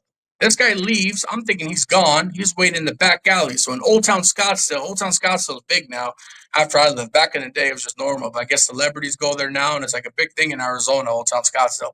So, but back in the day, Old Town was just, it wasn't that bumping. They had Old Town and they had the New Town. So now they got like New Town Scottsdale. It's a whole new setup. But I haven't been back there, but everybody's telling me it's beautiful and it's nice and it's grown. So, anyways, he's waiting for me in the alleyway. Okay. So I'm leaving, same girl, seen him in the alleyway. I said, take taxi, get out of here. She's like, what? I was like, those guys. She's like, come with me. I was like, no, just leave. Like, I'm not going to come with you. And then so the guys I'm with, I'm like, bro, let's take care of these guys. Who do they think they are, man? What's going on here? Anyways, I wish I had the video. And if I really want to get involved, I could probably try to get this video. But first time ever, I kicked the guy. I never knew I could do that. Being a big fella as I am, there was 3 of them. I took a nice solid kick. I thought I was a UFC fighter at that point, man. I took a nice solid kick and it landed perfectly flat right to his face. And he just went face first to the ground. And after the guys seen that kick, they're like, what? And then my guys are looking at him like, yeah, what's up? You guys want it? They saw their main guy go down. And it was a kick. So, and I'm a big guy at the time. So they're like, how does this big guy kick this high? Like, what? So he must be a trained fighter. So they left. They're like, they grabbed their buddy to try to leave. The guy wouldn't get up. So the ambulance came. That's how bad the kick was. I don't know if kick can hurt somebody that bad. So the ambulance came. They have it on video. They have it on Old Town Scottsdale video, that kick. I'm trying, I wish I can get that video. I know one of the officers, we played basketball together, community center. So I was like, can you give me that video? But he hasn't reached out to me. But it just said, he was even surprised. He goes, you kicked him? He's like, how'd you get, and even the ladies, they're laughing at the point. I'm in the back of the police car, like, how'd you get your leg that high? They're like, you're a big dude. And I'm like, I don't know. Just, I did a little Taekwondo back in the day. And anyways, so they knew it was self-defense. You know what I'm saying? So they kind of, but anyways, the guy was in a stretcher and I don't know what happened. I was like, if he dies, then that's some serious charges. Like, what's going on? But anyways, I guess he woke up and he wasn't that hurt and he didn't want to be taken down to the hospital. He didn't want to press no charges, but that's still an assault, right? So they want to try to get me for this assault.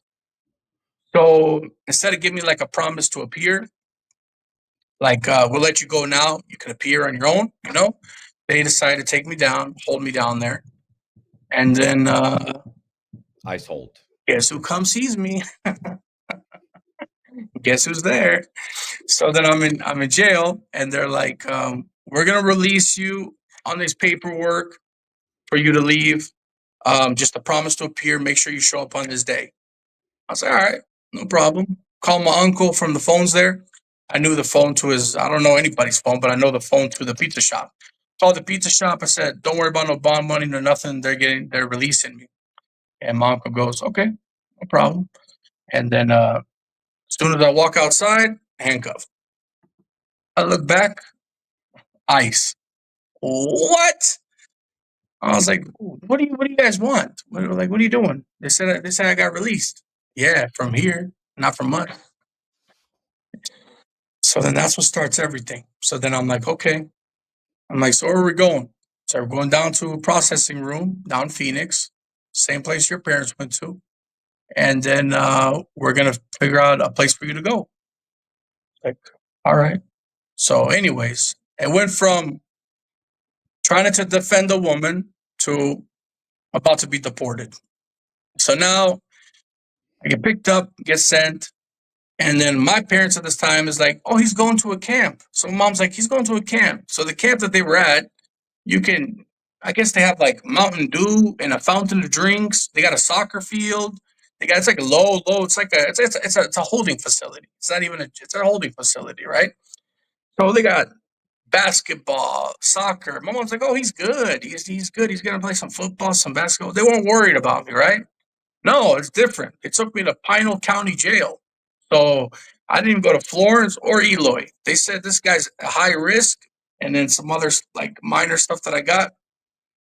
And then they got me for theft, which was like a robbery, but it's nothing special for me to get involved. But it went down from robbery to theft. And anyway, so like I said, After the parents got deported, I went kind of crazy. The drinking, doing stupid, making dumb mistakes. You know what I'm saying? But I'm telling you the stuff that really stood out because the Yeah. theft one wasn't really a. That's another, 30, 40 minutes that we could talk about it, but it wasn't a big one, right? Just a house and whatever, whatnot. I was the driver, and then that's it. And then, so that one went down to theft. So they check the record, they see all these charges, and they're like, no, no, no. This guy, he might escape, he might run away. Let's take him to Pinal County. So for my fellow friends out there, if you have a record and ICE picks you up, you are not going to go to detention center. If you are a high risk, they will take you to a higher facility, Pinal County, or they might take you to the prison. They might hold you at Kingston. They might hold you at somewhere, wherever they want to hold you at. You know what I mean? That there's more cops, there's more guards, there's more COs. So I go, okay, I'm going to the detention center, I said, in Florence or Eloy, because that's where everybody wanted to go. All the Mexicans that I was there with, it was all Mexican, some El Salvadorians, Colombian, I think 2 Romanian, Albanian, and there's 1 Albanian guy. So just me and him, and a couple Europeans, not so much, but majority all Mexican, right? Right. So there's some like Jamaicans as well and stuff like that, but not a lot of them. And Cambodian, the one Cambodian guy almost killed me. So that's what happened inside there. But anyways, we'll get to that. So I go to Pinal County facility, 23 hours in, 1 hour out. So that's what I'm like. This ain't no detention center. I'm like, what are you talking about? I'm like, I'm stuck in this box for 23 hours a day. I'm going crazy. This is my first time ever doing stuff like this, being 23 hours in, 1 hour out. I'm like, what are you talking about? 20. I didn't believe it at first. I'm like, you're really going to let me sit here for 23 hours? And then 1 hour for what? You can go stand in line to use the shower, or you can stand in line to use the phone, but you can't do both. That's it. And you can't even do both. I'm Right. like, you are not going to let me sit here for 23 hours. That's not, that's not humane. That's a joke. That's not, I didn't believe it. I think they're doing this just for a day or 2 days or something. I'm thinking that's what's going on here, because that's crazy to keep somebody locked in for 23 hours. I'm like, what?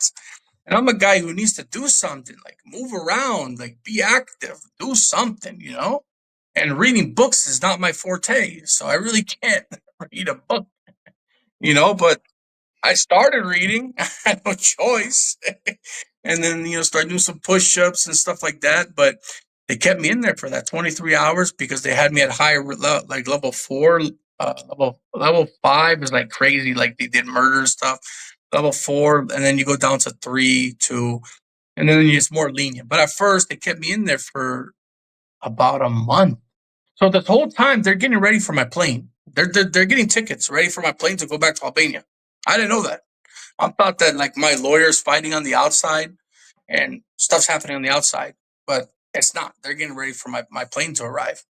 So I'm in there 23 hours in, 1 hour out. That happened for a whole month. Then I'm like, then I caught on. Once a week passed, I'm like, these guys are serious. They're literally keeping in people.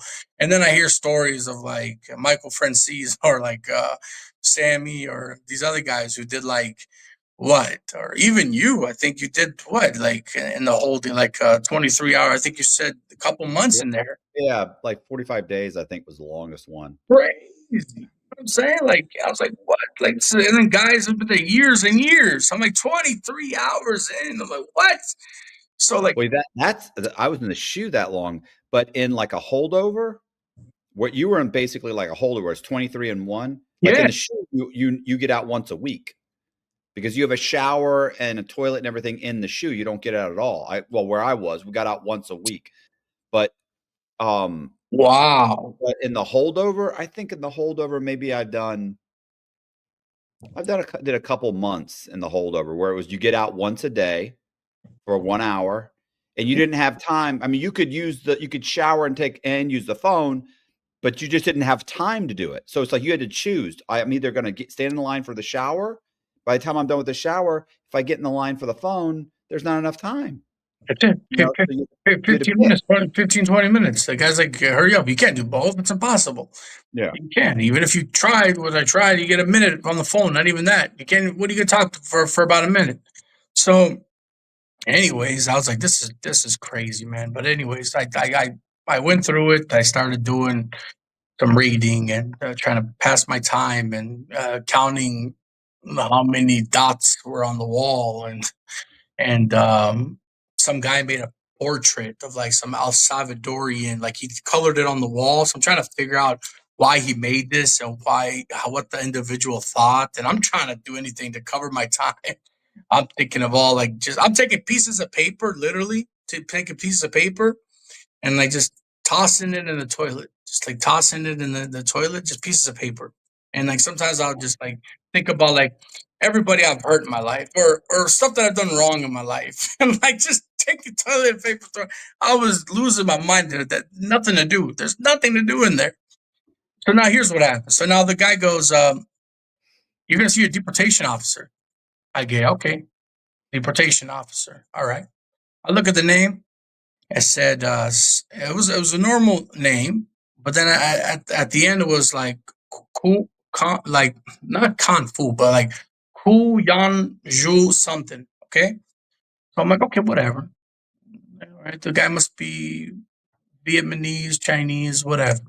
Okay, It's gonna get to the part that he angers me.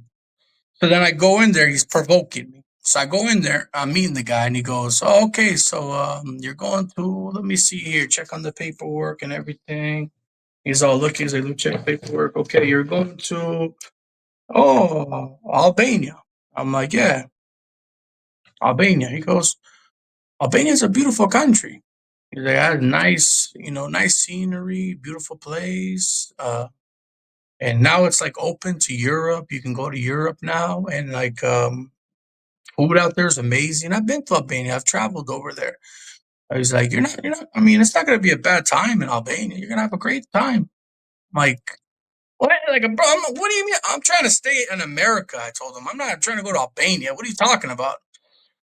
And he's looking at me. He goes, I don't know about this America situation, but like, but Albania is not a bad country. You're really going to like it when you get there.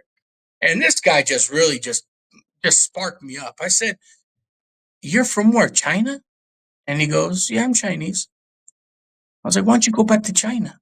I was like, the place. It's beautiful. I said, It's the place. beautiful in China. Exactly the words I said. It's on paperwork and everything because afterwards it went bad. I was like, why don't you go back to China? I mean, doesn't America owe China like billions of dollars? You guys are a rich country. It's a beautiful country. Nice over there too, right? Why stay in America and become a deportation officer? What's the point? He goes, I'm in this seat. You're in that seat. You have problems. I don't. I got my citizenship and you have been denied. So there's a difference between me and you. I can go, but I can come back. You can't. And I'm like, what are you trying to get that from, man? And I'm like, I don't give a damn about you thinking my country is good. I don't know my country. I came here when I was 5 years old. So I don't know nothing about Albania. And I'm like, why are you talking like that? Why are you provoking me? And he goes, no, I'm just saying it's a beautiful country. Go back. I say, well, go back to fucking China then, if that's what the case is. Since it's a beautiful damn country. And I spit in the paperwork, I crumpled it up, and I threw it right at his face. And I'm like, I'm not signing this shit. Get the fuck out of here. And he goes, oh, okay. And then officers come, boom. I'm thinking I'm going, because they're telling me you're going down to a lower level. I'm back at this 23-1 inside there. I'm like, oh my God, for another month. So just because of that, just because I threw the paper at his face. So after that, I got a new deportation officer. I told him I'm not going to deal with this guy, this Kung Fu Jun Brun. I'm not dealing with him anymore. Nothing against the Chinese people. I love them. But that guy was just an asshole. I can't stand him. I'm like, why would you say that? Like I'm trying to like fight my way to stay in the country. And then you're trying to provoke me and tell me how beautiful my country is. I don't know nothing about my country. So the guy, anyways, now I go down, I stay in there. I'm waiting for my, I got picked up around, that's October, so November, December, January. So January, around my dad's birthday. My dad's birthday, January 4th. So I get deported around January 5th. Okay, and this was 2012. Yeah, 2012. Because 2014, I made my way back to Canada. So only 2 years. But anyways, 2012, they they take me over there. They lower me down to a lower level, and then there was I don't a understand I don't understand how'd you go to Canada when they were going to send you to Albania? That's what I'm gonna get at with the passport. You know what I'm saying? Like I Okay. got sent, yeah, I got sent back. I got sent back. Like there's no way. But I'm gonna tell you this. He said it, and he was serious. And I'm telling you that right now, they're crook, they're messed up over there. He literally told me, if you don't like Albania, you can pick any other country you want. We can take you there. I was like, "Are you serious?" He's dead serious. You like Cambodia, you like France, you like we'll deport you anywhere. You just can't stay in this country. You serious? He said you can go to Mexico if you want, which I should have taken that. I could have crossed. I could have came back with all the friends I had. But he was Mhm. serious. He's like, pick a country, we'll deport you. You just can't stay here. I was like, you? This must be a joke. And he's like, no, I'm not joking. We'll deport you anywhere. You just can't stay in America. I was like, oh my gosh. So the whole time they're waiting for my Albanian passport, which I left when I was a kid. So good luck finding that. So I'm trying to tell people like, if they can't find your Albanian passport or if they can't get your passport, they have to let you go. You can only stay in this holding facility in immigration for so long. Then they got to release you. Okay, there's a time frame. If it's a year or if it's 2 years or something. How I know is because they lowered me down to a lower level. And that's why this person played a good role in my life because he helped me out with a lot with immigration. I called him Uncle Gretchy. Uncle Gretchy, he's a guy he's like, you remind me of my son. Like, come over here. So he took care of me while I was in there the whole entire time. So Uncle Gretchy, if you see this, please reach out to me because I lost his contact and all his information, but he said he's going to reach me out on Facebook. But his country wouldn't take him back.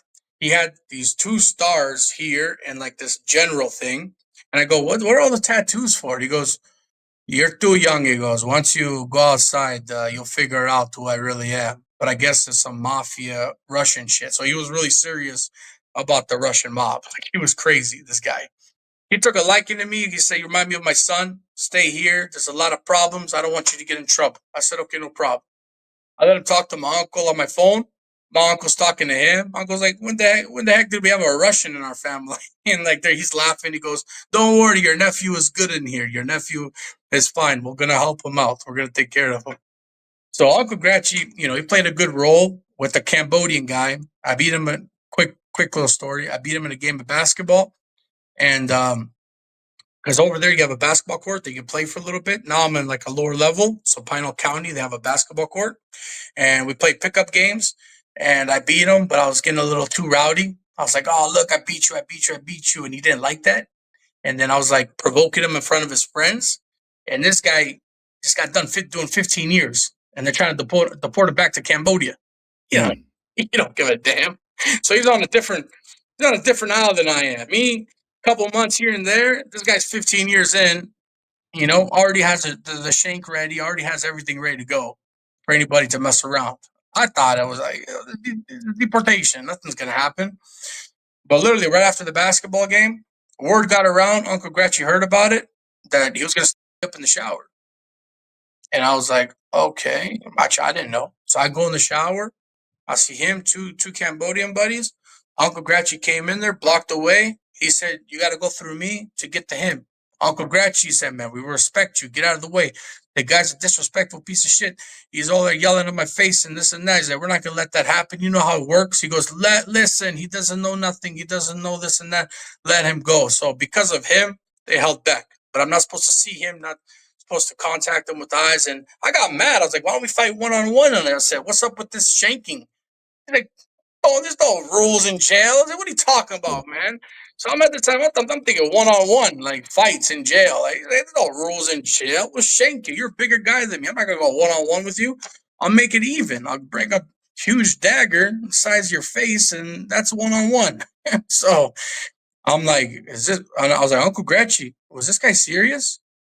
Let's just say you would have been a dead man, he said. I was like, okay, never mind. So then just me, Uncle Gratchy are in there. And then I remember when I guess so now when if you go to ICE facility, if they can't get your passport or if your embassy does not approve for you to go back, they have to release you. So that's another thing for some people to keep an eye out. Or if they lose your paperwork. And if you have connections back home in your country, there's ways that your paperwork could go missing. You know what I'm saying? So, anyways, but they came to Uncle Gratchy and he goes, I've been here 2 years. What's going on, man? So he's been there for like 2 years waiting, you know? And then they finally told him, they're like, Russia does not want you back. Nobody wants you back. He laughs. He goes, ha ha ha, I know. Fuck Russia. He's like, what about you guys? You want me back? We don't want you back. What do you want? Are you going to let me stay here? And so then he was going to get released, though. He was going to get released back to California after doing 10 years. He did something over there. I didn't get involved too much, but he said he was going to reach out on Facebook when he gets out. So I know he got out. Then I met some El Salvadorian guys, and the guy's like, I'm going to die when I go back home. I got tattoos all over my face. I got gang tattoos. I'm going to El Salvador. I'm dying. And then the officer's like, that's not my problem. I'm like, you're going to die when you go back to El Salvador? Straight to that fucking Supermax, 100,000 man Supermax that they built. Yeah. Right? He's like, that's what I'm going to go in there. I'm dying. Like, you guys are taking me to a deathbed. And he's like, well, you shouldn't have done the problems you did. You came to America, which, they're right in some way. You come to America, find, work hard and do a good living, and that's it. My situation, I came when I was young, 5 years old, and I had fraudulent documents, because the wouldn't have stopped me. None of that stuff would have really stopped me. They would have caused problems, but it was all the fraudulent documents they were worried about. That's why they gave me a 10-year ban. So they gave me a 10-year ban from the States.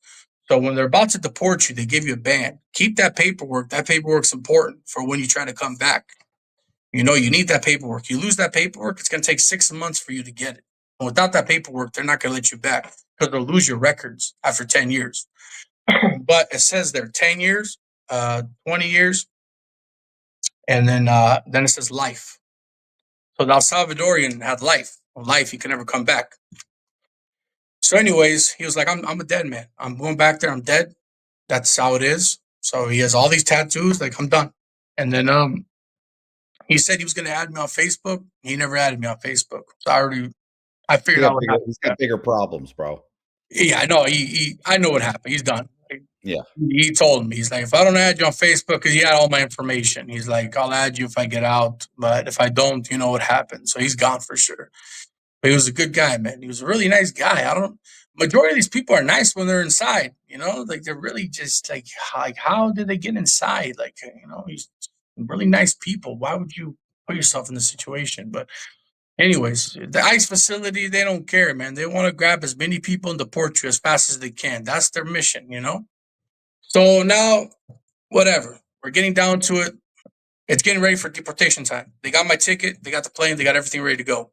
I didn't know. They're playing tricks with me. They said you're going to get released.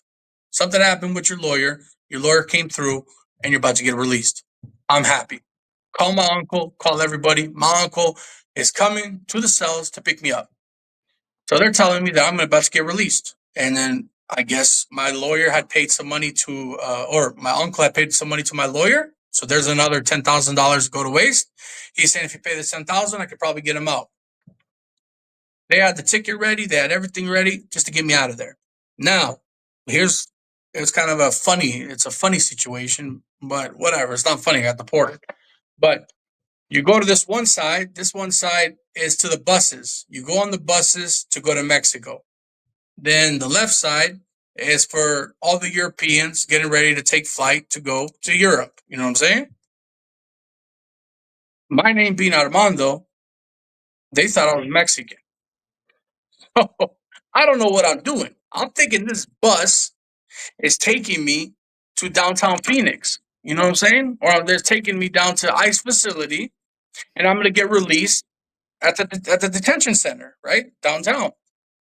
So I'm on the bus, and everybody's like looking at names, and he's looking at me, and he's like, hey, ¿cómo te llamas? And this and that. And I go, no hable español. I was like, I don't know nothing. And he goes, Armando? And he goes, yeah, because they had another Armando. So they're ready to start the bus to deport me to Mexico.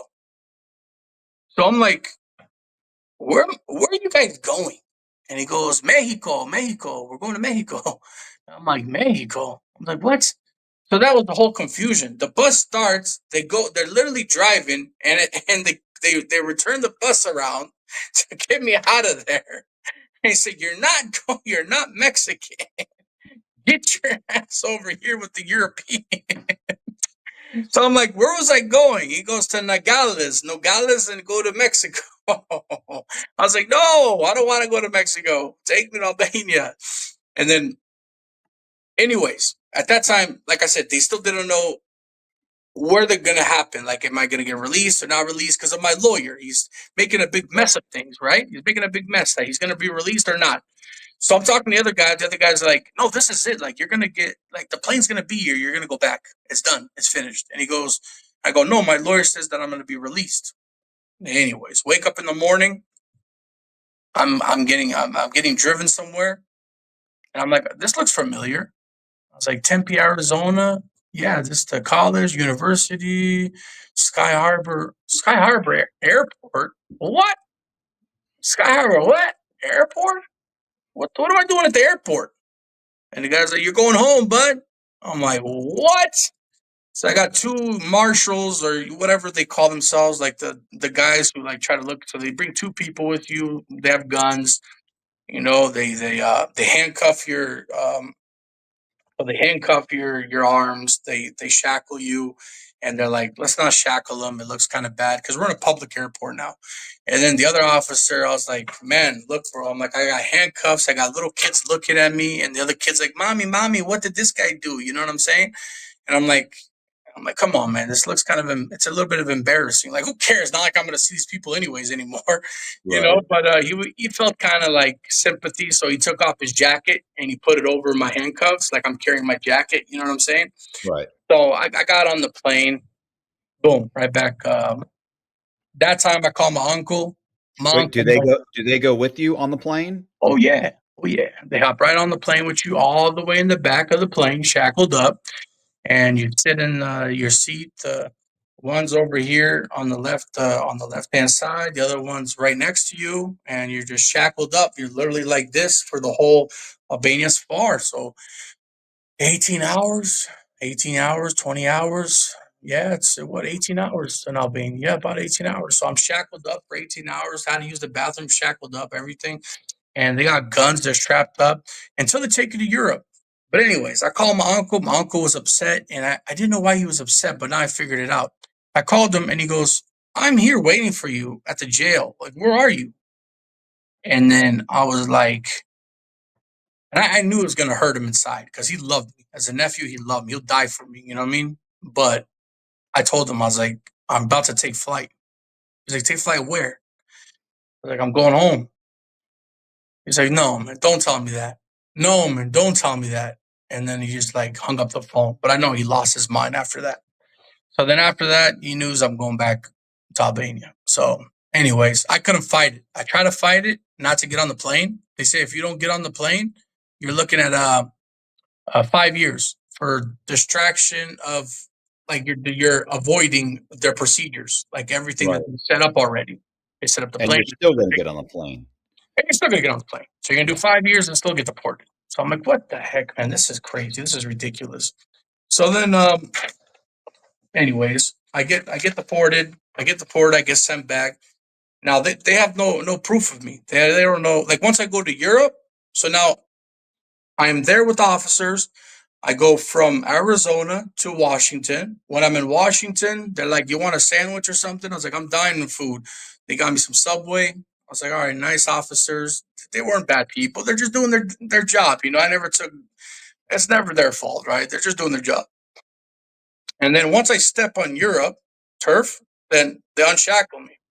Unshackle, like you're free, but you still got one officer to take you all the way to make sure that you made it to Albania. You see what I'm saying? So they unshackle you because you're in Europe, you're in your land, kind of, it's your area, and they unshackle you and everything. And then they said the next flight's to Albania. So I land in Albania. The officers come.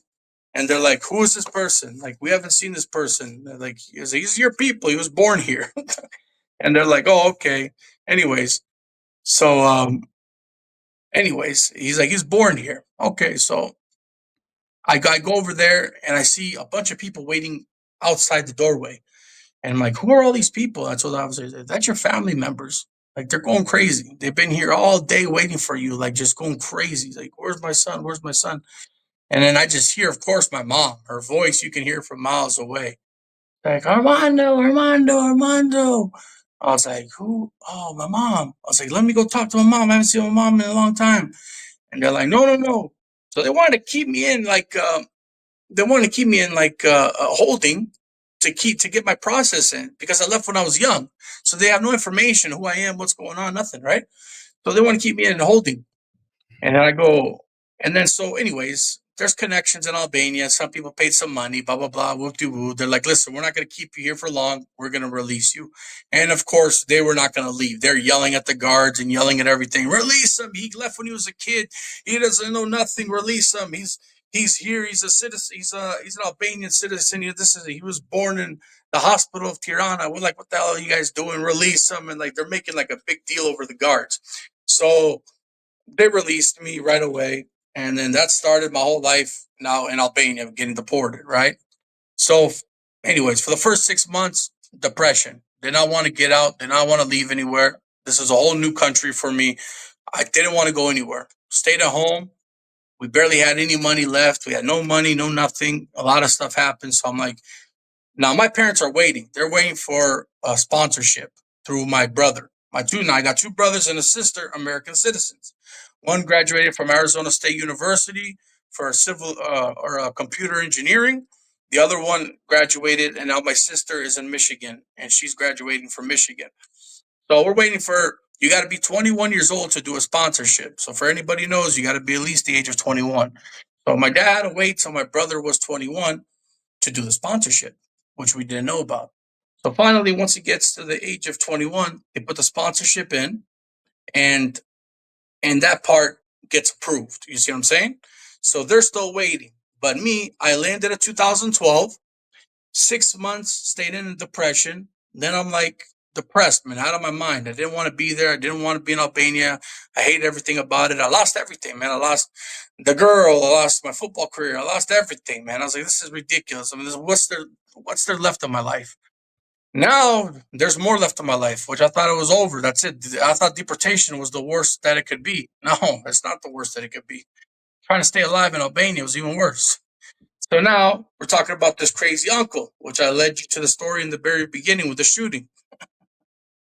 So now I decide to leave, and then I went to Germany, tried to claim Germany like asylum over there. They don't take too many people in. So they kind of not deported me. They said, you overstayed your stay. 6 months you can stay, you got to go back. So I'm like, I can't go back. I can't go back because of what happened with the situation. So I went to, after being 6 months in depression inside the house, I decided to go to like a coffee shop down the street, whatever. In Albania, they like to ask stupid questions. Like, well, not stupid questions, but they like to know everybody. So they see me, they see that like I don't speak that well of Albanian, I kind of have like an accent, and they're like, "Hey, where are you from?" Da da da da da. And then I tell them. Now, me not knowing anything, what's going on, I said a name to them. I gave them the last name, but not Laka, which is my name, but my uncle's last name. Okay. So when I told them my uncle's last name, the guy's like, "Oh, and you're in this part of the city?" And I'm like, "Yeah, like, well, like, what are you talking about?" So that person left. He disappeared. So now I go to a place called Hemar. At this time, I'm trying to do some security. And some security, my other uncle that's in Albania, he got me a security job on the beach. It's a security job. I try to help out people and whatever, just to make like what, $400 a month. I went like after you get deported, then you start really loving the country that you were at, America. You start really regretting everything that you lost. You start seeing America as a place of gold. You know what I mean? But at first, when you're there, you're like, whatever. I hate this place. No. Go back to your country for a couple of years. and then tell me what you think about America. You're gonna come and kiss the land. I'm gonna tell you that right now. So then I go back there, and then it's just a hellhole. I mean, everybody's yelling and screaming and just chaos and just all corruption. People getting pulled over, paid money, guys getting caught with guns, paid money just to give the officer $30. He lets you go. You know, beautiful country. Don't get me wrong. You know what I'm saying? Beautiful country for like sightseeing and hanging out, but not to live there, you know? Especially, I'm doing security, risking my life. A guy can come and kill me at any time for $400 a month. My dad was working at a pizza shop. He was making what, $3,000 a week in America. He was making $10 a day, the whole day. 12 hours of working. Here's your 10 measly bucks. Now fuck off. And you look at the $10 and you're like, what am I supposed to do first? Bring food to my kids? What am I supposed to do with $10? You know what I'm saying? So I was like, this is crazy. He's working all day for $10. I got to help him out. So I got to do security. I go to a place down there at the security place. And then so there's some paperwork that I sent you as well. There's the paperwork here. So this is like the people that's all signed and everything. Some of it's in Albanian and some of it's in English. But this is when my parents were attacked by the individuals. So anyways, if you read down to it, it just says, and this is from, it's a newspaper article from Albania. So it's a newspaper article that everybody reads in Albania. They're well known. And it just talks about my family. So the individuals come, and it says here, if they don't displace, they will be blown up and killed because of their son. So either bring back their son that's left, or these individuals they came up to my dad. We're going to blow you up and kill you. But they translate it, but it means a little bit different in Albanian. It's a different wording, right? But that's the best they could do for the translated version. You know what I'm saying? So they came to my father first to trying to harm my father, but my father doesn't have that name. Like, he has a different last name. So they wanted the nephew, you know what I mean? Me. So I'm like, my dad's like, we got to get him out of here. We got to figure out a way to get him out of here. You know what I mean? This was all over the news at the time. So now I go to Himar, and anyways, everybody will know this individual. So anyways, tell me how a guy he killed over 30 people, and he gets out of jail in 10 years. He does 10 years prison time, and he gets released. A big mob boss at the time. He says 2 murder suspects go on the run. He gets released, and that's the guy that my uncle, his relatives, that he paralyzed.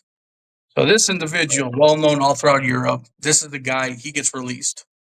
So after committing 30 murders, and the government of Albania releases him. Crazy. So now, anyways, I show Canada, this is the conflict that happened. This is signed by the general of Albania. Here's the official copy. So anyway, just some proof for people. This is the general of Albania. He's like the general police officer of Albania, that they said that they protected me. Individuals attacked me, and the police protected me, and they kept me in protection until they thought I was safe, and they released me. So that's the whole this, and they have the translated version. I send you the stuff if you want to put it up. I like to bring up some facts because a lot of people talk about stuff, but did it really happen or not? You don't know. But anyways, yeah, and that's the other one. Same thing. All police report. Like the chief of police, and for anybody in Albania, they know him, Agim Basha. So Agim Basha. Anyways, all it says is that Armando was attacked at a certain time by the individuals. We protected him and kept him safe in custody. And that's it. They don't want to mention the names. They don't want to mention last names because the police is scared of these individuals. They don't want to release their names. And now they go over there and say, who you guys to mention our last name? Like, what's going on? This family's really well known over there. Right. Crimes and everything all throughout Europe. Even me getting protection in Germany doesn't mean nothing. If I get protection in Germany, they're going to catch me in Germany. So anyways, I'm going to a coffee shop now in Himar. This is far away from where I need to be. This is closer to the area, you know. This is closer to the area that people know my uncle. Okay. So I go there and I mention the last name again because they keep asking for this last name. I mentioned the last name. I'm walking up to the hill. As soon as I walk up to the hill, bam, they see the wound. It's right over here, big dash mark on my chin up top, right here, and a whole bunch of wounds all over my body. These individuals, they just come. That's the police report that we're getting at. Individuals come, set me up. I'm bleeding everywhere, soaked up.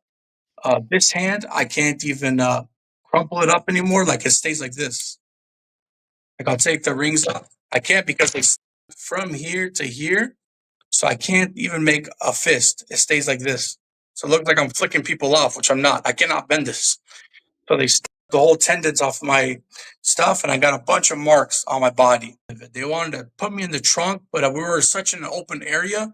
They wanted to take me somewhere and just shoot me, get it over with. So me being my size helped. That's the only thing that did help me. I pushed one away. I kicked one.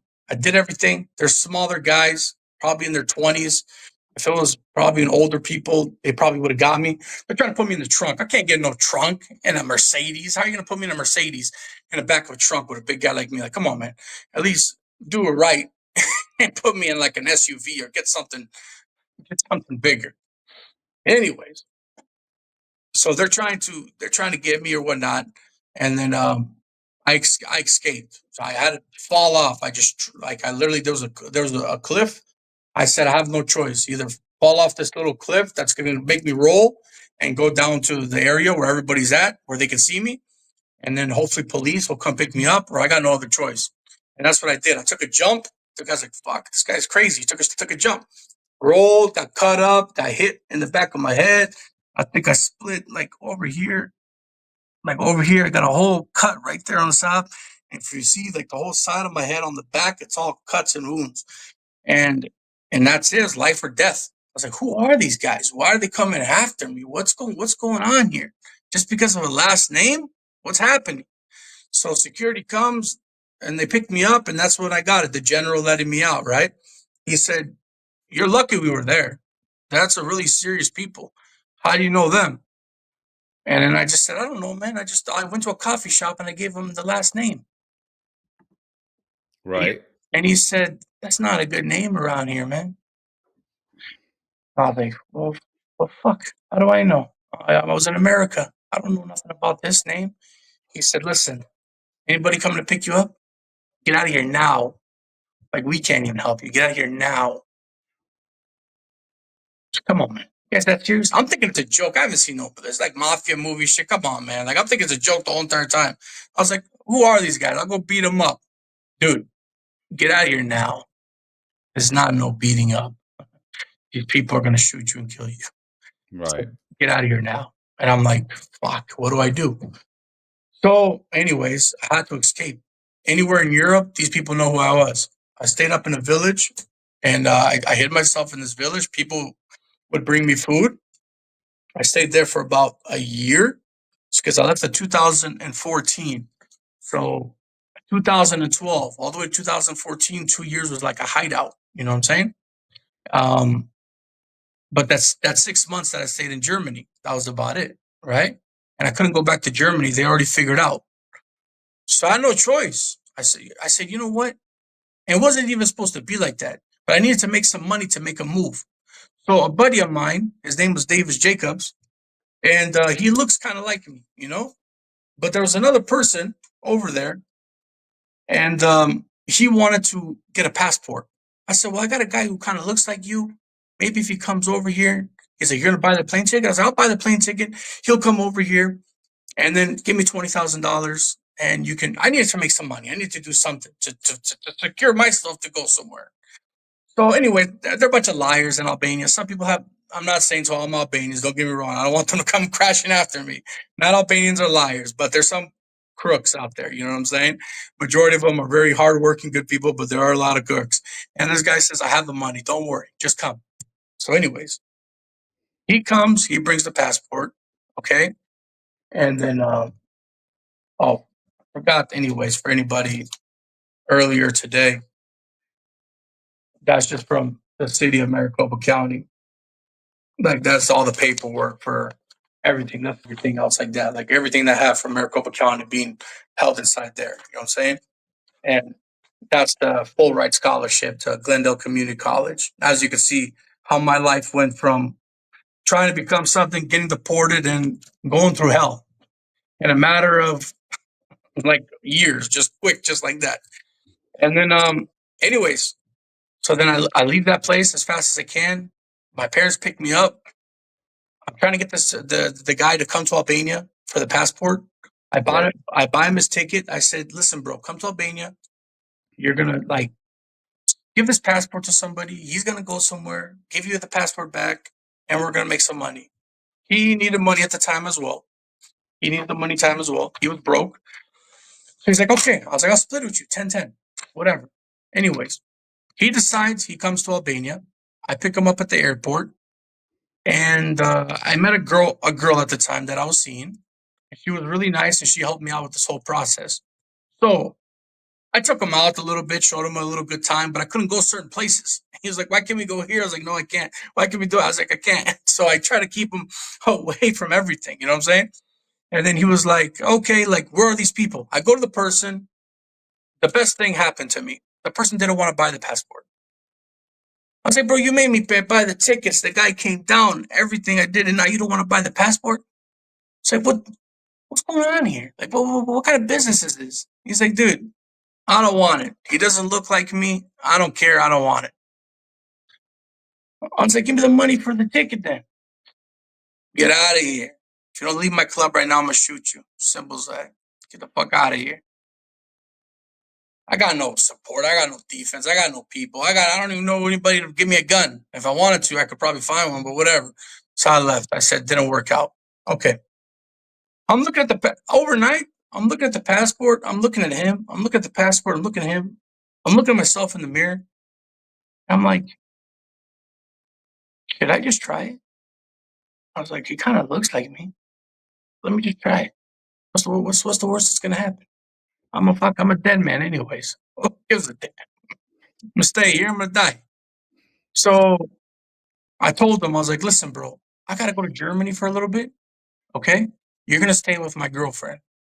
She's gonna take you out. She can go anywhere because nobody's looking for her. So she takes him out. They have a great time. He's texting me. He's like, bro, I'm having a great time. I love Albania. Everything's great. At this time, I'm getting tickets ready. That's a ticket. So this is 12 years. 12 years is ticket. 12 years long. So this is ticket, and that's them declining me, almost catching me in Paris. They disrupted my flight because it didn't look like me. One lady out of everybody, not tricked, but I guess I manipulated the ambassador of like America, the guy who checks the people for immigration. So he was like, that's him. And then we hit it off because he used to play football. I'm like, yo, bro, I used to play football too, Davis Jacobs, but I knew the guy, everything. I know everything about him. I know his social security number. I knew who he was. I knew everything about it. I dated his sister. I know everything about the guy. So anyways, so then I told them, I'm Davis Jacobs, blah, blah, blah. They're looking at the guy has like brownish, goldish, like eyebrow. So I went to a salon to get kind of like goldish hair, like to do a whole makeover to kind of look like him. Right. So they did that to me. So I went from Albania to Vienna. That's what the thing says. From Albania to Vienna, from Vienna to Paris. I messed up. I wanted to go to Luxembourg. Like I said from earlier, Luxembourg's the place to go. Easy, right? I went to Paris. I said, no. Paris is number one, like strict, super strict. Nobody can get involved. The only thing that saved my life is that I speak fluent English. That's it. Because if I spoke like Albanian, like chippa, chippa, chippa, chippa, like that, right, they would have caught on right away. But because I was like, this is me. I'm Davis Jacobs. Like, I'm trying to go see my girlfriend in Canada. Like, what are you talking about? Like, I'm Davis Jacobs. Like, I'm trying to go see my girlfriend. I'm only going to be there for a week, and I'm going to go back to America. You know what I'm saying? And then, so they're checking the passport and everything. They bring me down. That's why they avoided the ticket. They said, no, But they said, come back tomorrow and we'll see what happens. So they got me a room in Paris and they said, come back the next day. Sorry about you missing your flight and everything. Because it was just this one lady. It was this one lady. She was an Indian lady, but she was the smartest one of them all. She was the smartest one of them all because she was like, you're either Albanian, Serbian, or Macedonian. You are not American. I don't know how she got it right. I'm like, how the fuck? Who is this chick? You know what I'm saying? Same day I see her again, but now, once the American immigration ambassador, once the main guy says you're good to go, you're good to go. She's just an employee. You know what I'm saying? So he made up his mind. He goes, listen, I got this one. He's 100% Davis Jacobs. That's Davis Jacobs. Like, come on. Like, look at the damn passport. Like, stop this already. She's complaining. I'm hopping on the plane. She's still like, no, doing this. I can see her. And I'm looking at him. Just look straight. Get out of here. Once the plane leaves, you are good. They're not going to turn the plane around, right? It's like, you are. And then my uncle told me, once the plane leaves, you're good. So I'm like, all right. I was like, she's arguing with him. He's arguing with the other. And then he just waves at me like, bye, Davis Jacobs. Like, thank you, sir. Thank you, sir. Appreciate it. But they're like, I was in an interrogation room for hours. Like, why did you play football? Okay, what happened? Why'd you go to Kansas? Like, they wanted to know. But I knew all the answers because me and him talked about everything. But we didn't talk about one thing. We didn't talk about one thing that affected me when I came to Canada. So everything was good. I hopped on the plane. She's arguing, whatever, plane up. And then the guy says, plane has been interrupted. I'm like, oh my God, they got me. But no, it had to do with something else. Plane goes. As soon as it shoots up, I'm buying drinks for everybody. I had like $500. I'm buying drinks for everybody. I said, you want a drink? You want a drink? I'm in a happy mood. I'm drinking. I'm having fun. I was like, I got out of there. I made it. I don't know how this worked out, but I made it. I don't know. All that guy said is, bye, Davis Jacobs. I said, bye, officer. Thank you very much. And then that's it. That's his ticket. Saved my life. So anyways, I come over here. And then here's one thing that's kind of crazy now. So now I come to Canada. Canada, same process. How are you? How's everything? Good. Da-da-da. Looking at the passport. The guy's like, this doesn't look like you. And I'm like, this is me. The guy just in Paris said the same thing, and I knew the name at the time, but I forgot the individual's name. I told him the name of the person. He said, it doesn't look like me. They took me into interrogation room. They asked me a bunch of questions. And then I even told, I was that like confident. Like you have to have confidence when you're doing this kind of stuff. And like with any crime you do, you got to be confident about it. You cannot be scared. If you're scared, you're done. I was like, bro, I got to see my girlfriend. It's her birthday coming up. This is ridiculous. I'm Davis Jacobs. Call my dad. Call my dad right now then if you don't believe me. I was going crazy with this guy to the point he was like, calm down, Davis. It's all right. Tomorrow you're leaving. You got a plane. Hilarious. I wish they had the camera over there. So anyways, I come over here to Canada. And anyways, the guy just goes, I don't know. The passport doesn't look like you, but anyways, it doesn't matter because you're not allowed in Canada. I was like, what? I was like, I'm Davis Jacobs. He's like, yeah, I know you're Davis Jacobs. No problem. What happened in 2000 and I think that's right when he graduated, 2010. I was like, I don't know what the fuck. I don't know what happened. I guess the guy forgot to tell me he got busted with steroids. He was a big steroid user. So I was trafficking in steroids and stuff. And you're not allowed to come to Canada. Any trouble you get in the States, you're not allowed to come to Canada. So now they look at me and they're like, so we're going to deport you. I'm like, where are you going to deport me? You're home. America. And that's where I got a 10-year bar from. I'm not allowed in. So I'm like sitting there. I'm like, should I just go back? I'm like, no, you're an idiot. Once you go back, they're going to fingerprint you. You're done. Like you're finished. That's called trespassing, re-entry. And you're going to catch, because I know a guy in there, believe it or not, 12 times. He came back, went back, crossed the border. He had 12 re-entries. It was a game to him. The officers even laughed. They go, later, Lopez. He goes, I'll see you guys tomorrow to see my kids. Yeah, we know Lopez. 12 times the guy came. So, anyways, they caught me. They're like, "You're gonna go back to America." I'm just sitting down. I'm sweating. I'm like, "No, I gotta tell them the truth. Forget this." I'm like, "Listen, my name is Armando. I got deported from the States. I got a 10-year ban." Everybody's like, "What? What the fuck just happened?" Sit over there in that corner, please. Just sit over there in that corner. We'll get to you in a while. And then afterwards, I told them the truth about everything. I said I had to leave. I was going to get killed by these individuals. And here's the proof right here. They give you a refugee Canada asylum. So that means you're allowed to work. You're allowed to stay in Canada.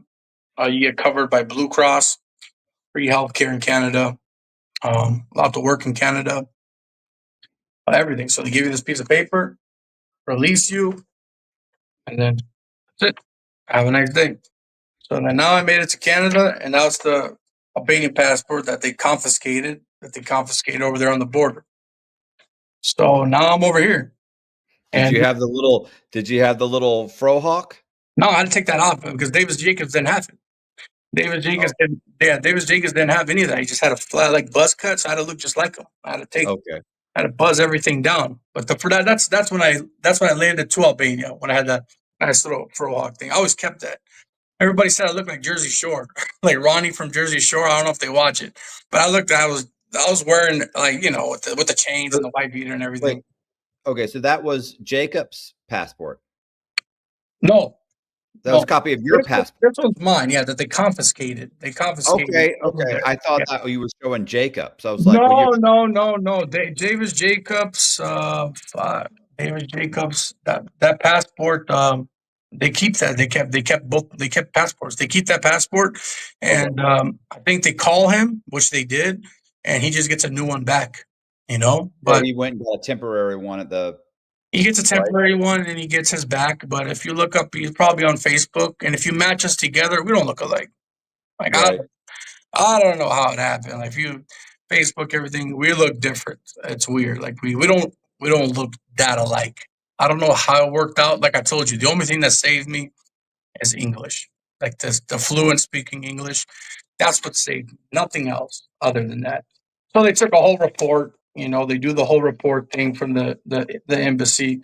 That's the whole report that they write down that he used Davis Jacobs' passport to come here. He was attacked by these individuals. Yeah, these are just the officers' notes. I send you to them as well. I just like people to show some proof online, just so people understand the story. And I just, he made it all up. And then that's it. I went to Air France. So yeah, 2014, December 12th, 2014. That's when I landed. And I went to jail. So that's the funny part. So I landed, I come to Canada. I'm like, I get to see Canada. This is amazing. First time ever. I get to see Canada. And at this time, I came to Canada not knowing anything about Canada, right? So I just had like a shirt on, some shorts. It was December. It's freezing. It's snowing. They're like, what are you doing? And then I'm like, ready to go to Canada. They're like, it's snowing outside. You're wearing nothing. Like, what are you talking about? I didn't know how Canada was going to be, right? So, but they didn't take me. They took me straight to Maplehurst Jail. There's a jail here called Maplehurst. They want to see what happened to you in America. You know what I'm saying? Before they release you, they want to know what happened. What did you get in trouble with? What's the reason? So if you tried to go to another country, but you did time in that country and it was severe charges, do not make an effort to go anywhere. They're not going to work. They're going to keep you in there for about a year or 6 months, get your flight ready, and send you back. So for anybody who's got deported from the States or got deported from they're trying to come back or anyway, and you're not trying to go to America, but you're trying to go, let's just say, Australia, they're going to keep you in there and they're going to see what you did wrong with that country. Maybe not Australia, only Canada because they're neighbors. America and them are neighbors. So they want to see the problems you had. Are they severe? Are they over 2 years? Are they over 3 years prison time? So they saw that the charges weren't severe, right? And then they released me on a refugee asylum. So I got released on a refugee asylum, and then I made it to Canada. And then being in Canada the whole time, just stuck with the pizza shop. I found a pizza shop nearby, Naples Pizza, and worked in Naples the whole entire time. I'm talking about 100 hours a week. I didn't care. I just wanted to work, work, work, work, work. And then a few problems happen. Of course, problems always occur, right? Like that's how it is. So finally landed in Canada after the officer said, because I have to tell him the truth, right? He was going to release me. He was going to deport me back to America. I didn't want to go. So I just said whatever. They gave me the refugee, and that's it. And I started my life. I went to Windsor, which they found it ironic. They're like, why do you want to go to Windsor so bad? And I said, I don't know. That's where my uncle lives. I said, but why Windsor? I said, I don't know. That's where my uncle lives. Why are you asking me so many questions? I guess Windsor is the border of like America to Canada. So they think that I'm trying to go back, right? Or I'm trying to do something. I was like, no, no, no, no, no. I want to stay here. I want to stay here. I want to be safe. I want to stay here. I don't care. You know what I'm saying? I'm not going to go back to the States. I don't care. He's like, why Winter though? I was like, I'll go anywhere. Toronto. I'll go wherever you want. Just not back home. I'll stay wherever you guys want me to. And they're like, okay, all right, whatever. Because they saw, I was like, if I wanted to go back, I could have used a passport to go try to go back. But I didn't. I came here to get away from these individuals, to claim refugee, to not die. And they're like, all right. Anyways, so then I started my life over here. And ever since, just like, been working and but then I caught that assault charge. And then that's why I could tell you about a little bit of the Canadian jail, how crazy it is over here. Yeah, I did a little bit of time. So now I did jail in America, which is Arizona. I did jail in Albania, which is Hemar, and I did jail in Canada. So I know exactly what each jail looks like. The food here is not so bad. Three meals a day. So 3 meals a day is not bad. Really good meals, big meals. The only problem is it's different from the States. The COs here are messed up. They kill inmates. So it's all over the news. I think I sent you the article as well. But Right. yeah, he was affiliated to a biker. Let's just say that. I don't want to mention no names because I'm in this area at the moment. Right now, I'm waiting for a waiver. I did my 10 years, so I'm waiting for a waiver to go back to the States through a sponsorship through my father. But also, I got my refugee asylum that I'm waiting for in Canada. Some people get it right away. They get lucky. You know, some people that had charges, whatever, it takes time. For me, it's taken 12 years. 12 years. And then other people that come over here from other countries, they get it right away. And then they're burning the Canadian flag and saying death, death to Canada. And they're saying we hate Canada. So we'll fucking go back to your damn ass country then and see how you like it. Because I went there, I didn't like it. That's what I mean. So if you guys are saying death, death to Canada, then why are you here then? And then you can't do nothing to these guys because they're allowed to do it, according to the police. That's a terrorist attack. Burning the flag and saying death to Canada. That's what I think. Anyways, that's a whole big thing going on in Canada right now where it's going to happen really soon. It's happening in America. It's happening everywhere that a lot of people are immigration is becoming big. You might think that racism is like going down and disappearing. It's actually becoming more because now you got a whole different groups coming in. You know, we got Indians, Arabics coming in, and all this, and everybody's trying to connect with everybody, and they don't see eye to eye. They don't see the same views. So there's fights and wars and everywhere. They get mad at Canada why they can't be part of NATO, or why they're part of NATO. They're part of NATO because they're part of NATO. You know what I'm saying? What does that got to do with anything? Well, what's that? What's to you? They gave you a roof over your head. They're letting you work. You know what I'm saying? Work, be happy. You escaped your country, and that's it. You know what I'm saying? Why are you making this such a big deal?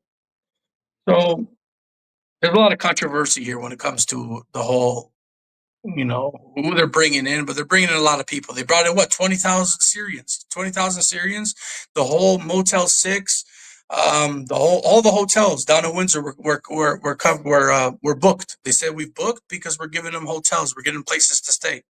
They get to stay here and live here. They get $1,000 right off the bat every month. They get all these special privileges, everything, stuff that even Canadians don't get, which I feel bad. You know what I'm saying? The majority of them don't even work. They get a lot of money. They don't need to work.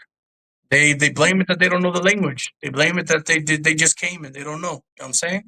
So Anyways, for being a guy who got deported, who saw the worst of worst, I know how it feels. So it's a different story with me because I seen it. With them, they regret it.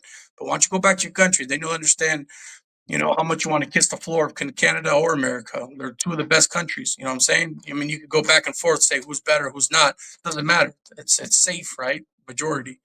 But regardless, I went to Exeter Road, and then that was the Bam Bam. Bam Bam was his name. A good fella, amazing guy. But so yes, now with the assault charge, a nightclub situation, coming to a new country, don't know too many people. These are not my friends. These are not my day ones. These are people I just met. So starting life all over again. You go to a whole new country, your life's starting all over again. Anyways, go to a local nightclub. Some individuals didn't like the chains I was wearing and stuff like that, so they thought that they could try to rob me on the outside. As I was leaving, they were following me, took a corner, and then that's when we fought. It was 3-on-1. They tried to yank. They got one of the chains. They yanked it off of me. On the way of running to the car, they dropped on the ground, but like they still kept the chain part, but not the actual eagle. And this is just something my parents gave me, like just close to heart that my family bought, with the money that they had left in Albania. So that means a lot. Anyways, took the assault charge. Officers come, and then what are you doing? I'm here on a refugee claim. Okay, no problem. You're going to Exeter Road. Exeter Road. Worst jail in Canada. So wait a second. I have a question real quick. So someone tried to rob you. You defended yourself, and you got charged. Yeah, they saw the fight. They saw me punching the guy, and they saw the fight. Two of them got picked up. We all got picked up for assault, disturbing the peace, uttering death threats, and assault. And then I think one of them had a weapon, so assault with a weapon. Canada is they like to take everything to trial. They love trial. And they take everything to trial. In the States, if you go to trial, it's something crazy, something ridiculous. Well, in the state, if somebody tried to rob me and I chased him down and beat him half to death with a baseball bat, I'm within my right. Yeah, no guns. No guns in Canada. Not allowed to shoot. Nobody has a gun. Nobody has not one gun here. You're not allowed to steal nobody. You're not allowed to provoke anybody. You're not allowed to attack anybody. You're not allowed to disturb the peace. You are not allowed to give violence. But they tried to rob you. Doesn't matter. To them, it's like, why are you guys fighting in public? Oh, he tried to rob me. Okay, well, I saw you punching him, and then they're attacking you, and he tried to rob me. Yeah, exactly what I told the officer. But why are you punching them back? Oh, well, he tried to rob me. Well, how do we know this? When did it happen? Well, I said it happened right outside. Okay, well, we don't know. We just know that you guys are fighting. There's two of you guys, and they're fighting you. You guys are all fighting each other. This guy's got punched in the face. I seen you throw the blow. I seen him yanking on your chain. Get a lawyer. That's what they love here. Get a lawyer. Take it to court. They love trials here. Everything goes to trial.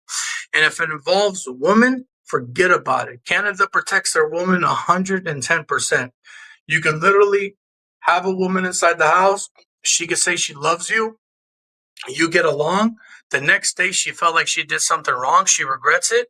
She calls the police and says that she was forced inside your house. Done. Finished. That you can come say whatever you want. You're going to jail. You got a charge. You're going to go to trial. Take a guilty plea or go to trial. I got a guy right now doing the essay like sexual assault. You know what I'm saying? He's in there right now. It was his girlfriend. His girlfriend told him to come over, text message and everything. I can't wait for you to get home, blah, blah, blah. But found out that he was cheating on the phone. It doesn't matter. She got aggressive, throwing stuff, told the cops that he came over here and forced himself inside the house. Forced himself inside his own home and then tried to aggressively attack her in bed. Boom. He's just trying to fight a trial right now. He's in Exeter Road. Doesn't matter. For a woman here, forget about it. She could smack you in the face, punch you in the face, hit you with a baseball bat. As soon as you touch her, you're going to jail. The man's at fault. I've learned this. I've seen it 100 times. I don't like to put hands on women. I'm not like that because like Albanian and most countries, they like to be like aggressive towards a woman. I don't like that kind of stuff, you know. But I've seen guys like a girl punches him at the nightclub. He has the right to defend himself. He gets to jail. Doesn't matter here. For a woman, forget about it. You're automatically at fault if you're trying to start a fight with a woman. If you're trying to start a fight with a woman, you're gone. You're trying to start a fight with a man, you're both in trouble. Doesn't All right, matter. so I get it. All right, so you're in jail, so they bring you down there. Yeah, they take you down to Maricopa County. Or Maricopa County, man, it's so stuck in my head. Exeter Road. I'm still speaking of Sheriff Joe Pio, man, and that place is stuck in my head. It's got me nightmares.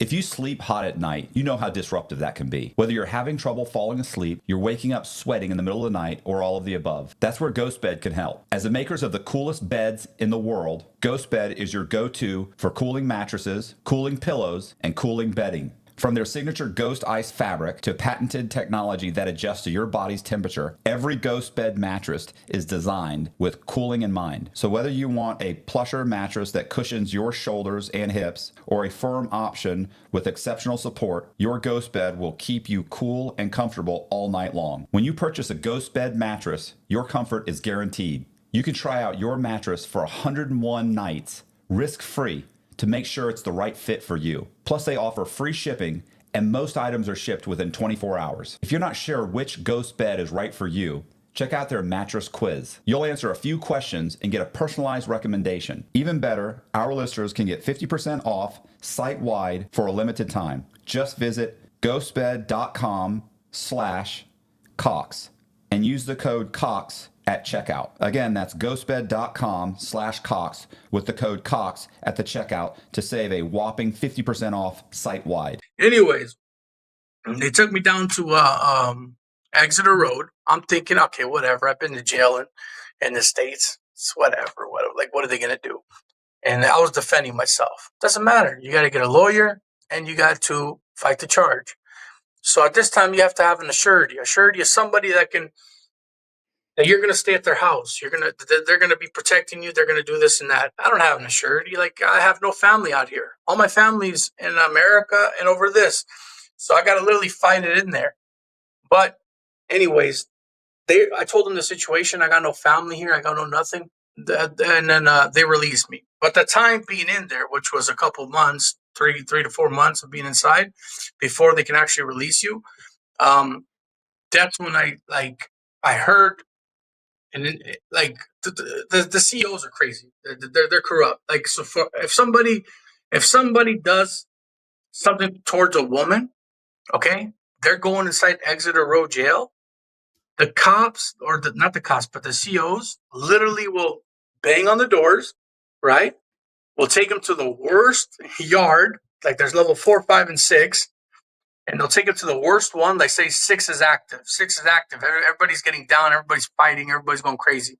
They'll take them up to 6. And then they'll be like, you guys ready for tomorrow? And then you go, ow. And then everybody will start howling, ow. That means the wolves are going to get you.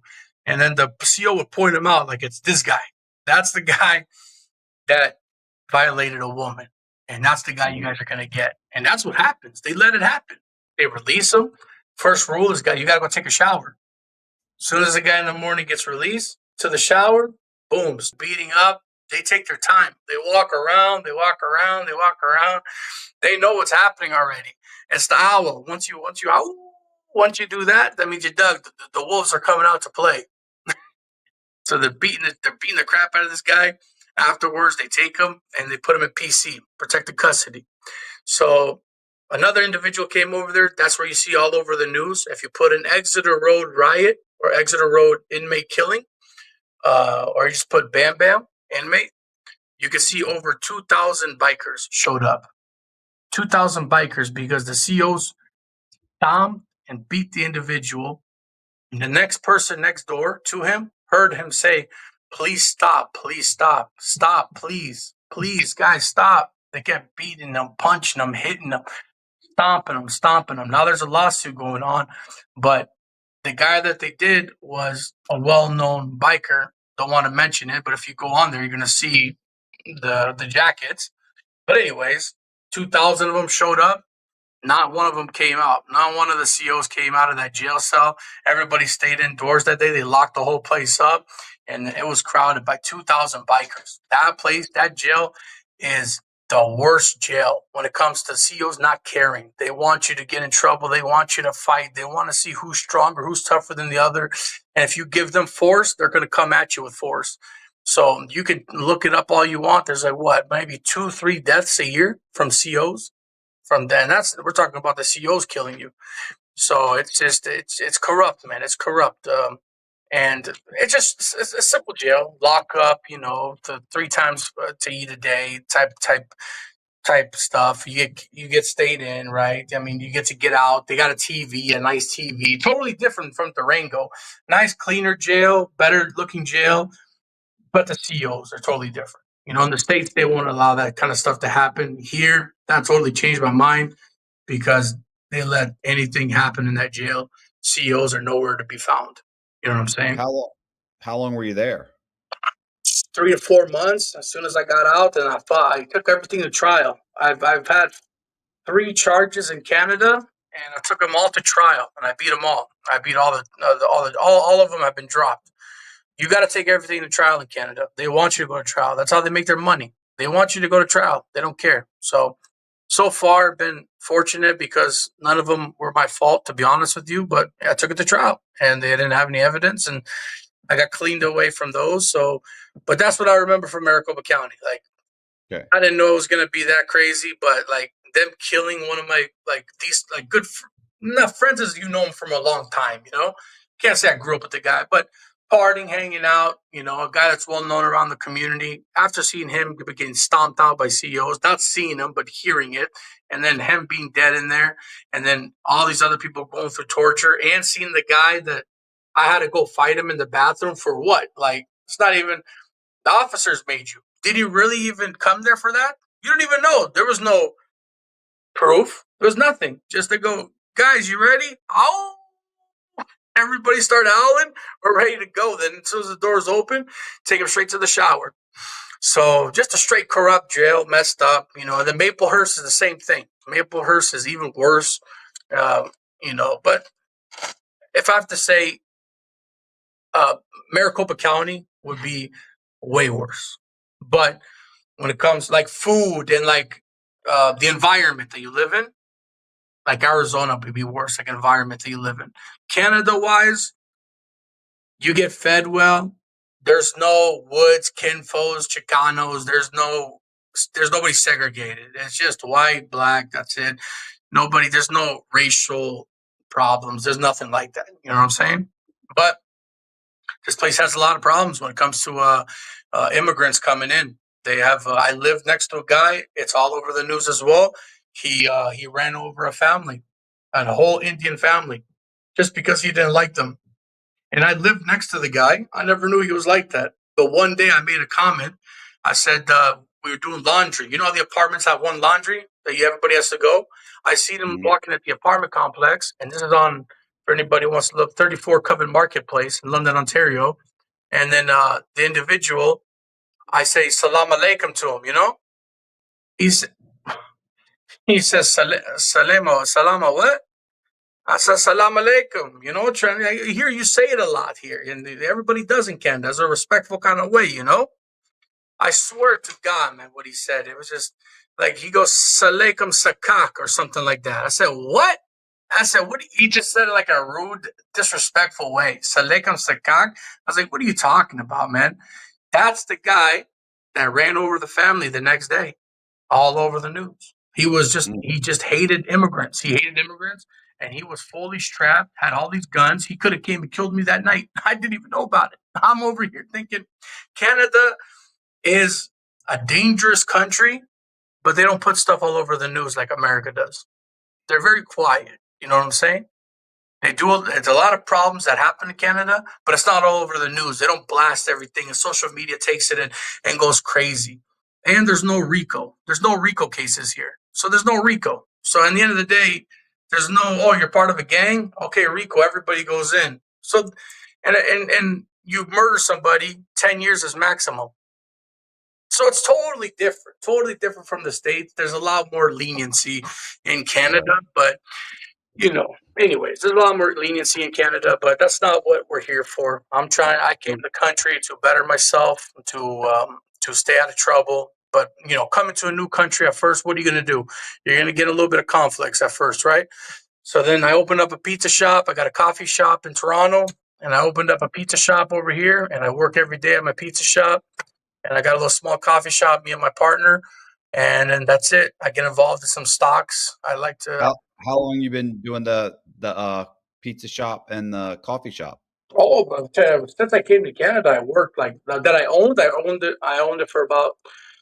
It's been 4 years now that I've owned the pizza shop, and 2 years I've owned the coffee shop. But at the beginning, I worked every day at Naples Pizza, like every day at the pizza shop.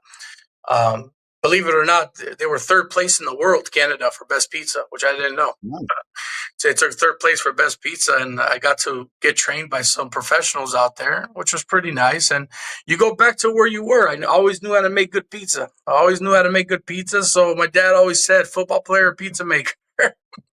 So now my father made it. He got a sponsorship. So he finally made it to America the legal way, the right way. I believe in that. Everybody should come legally.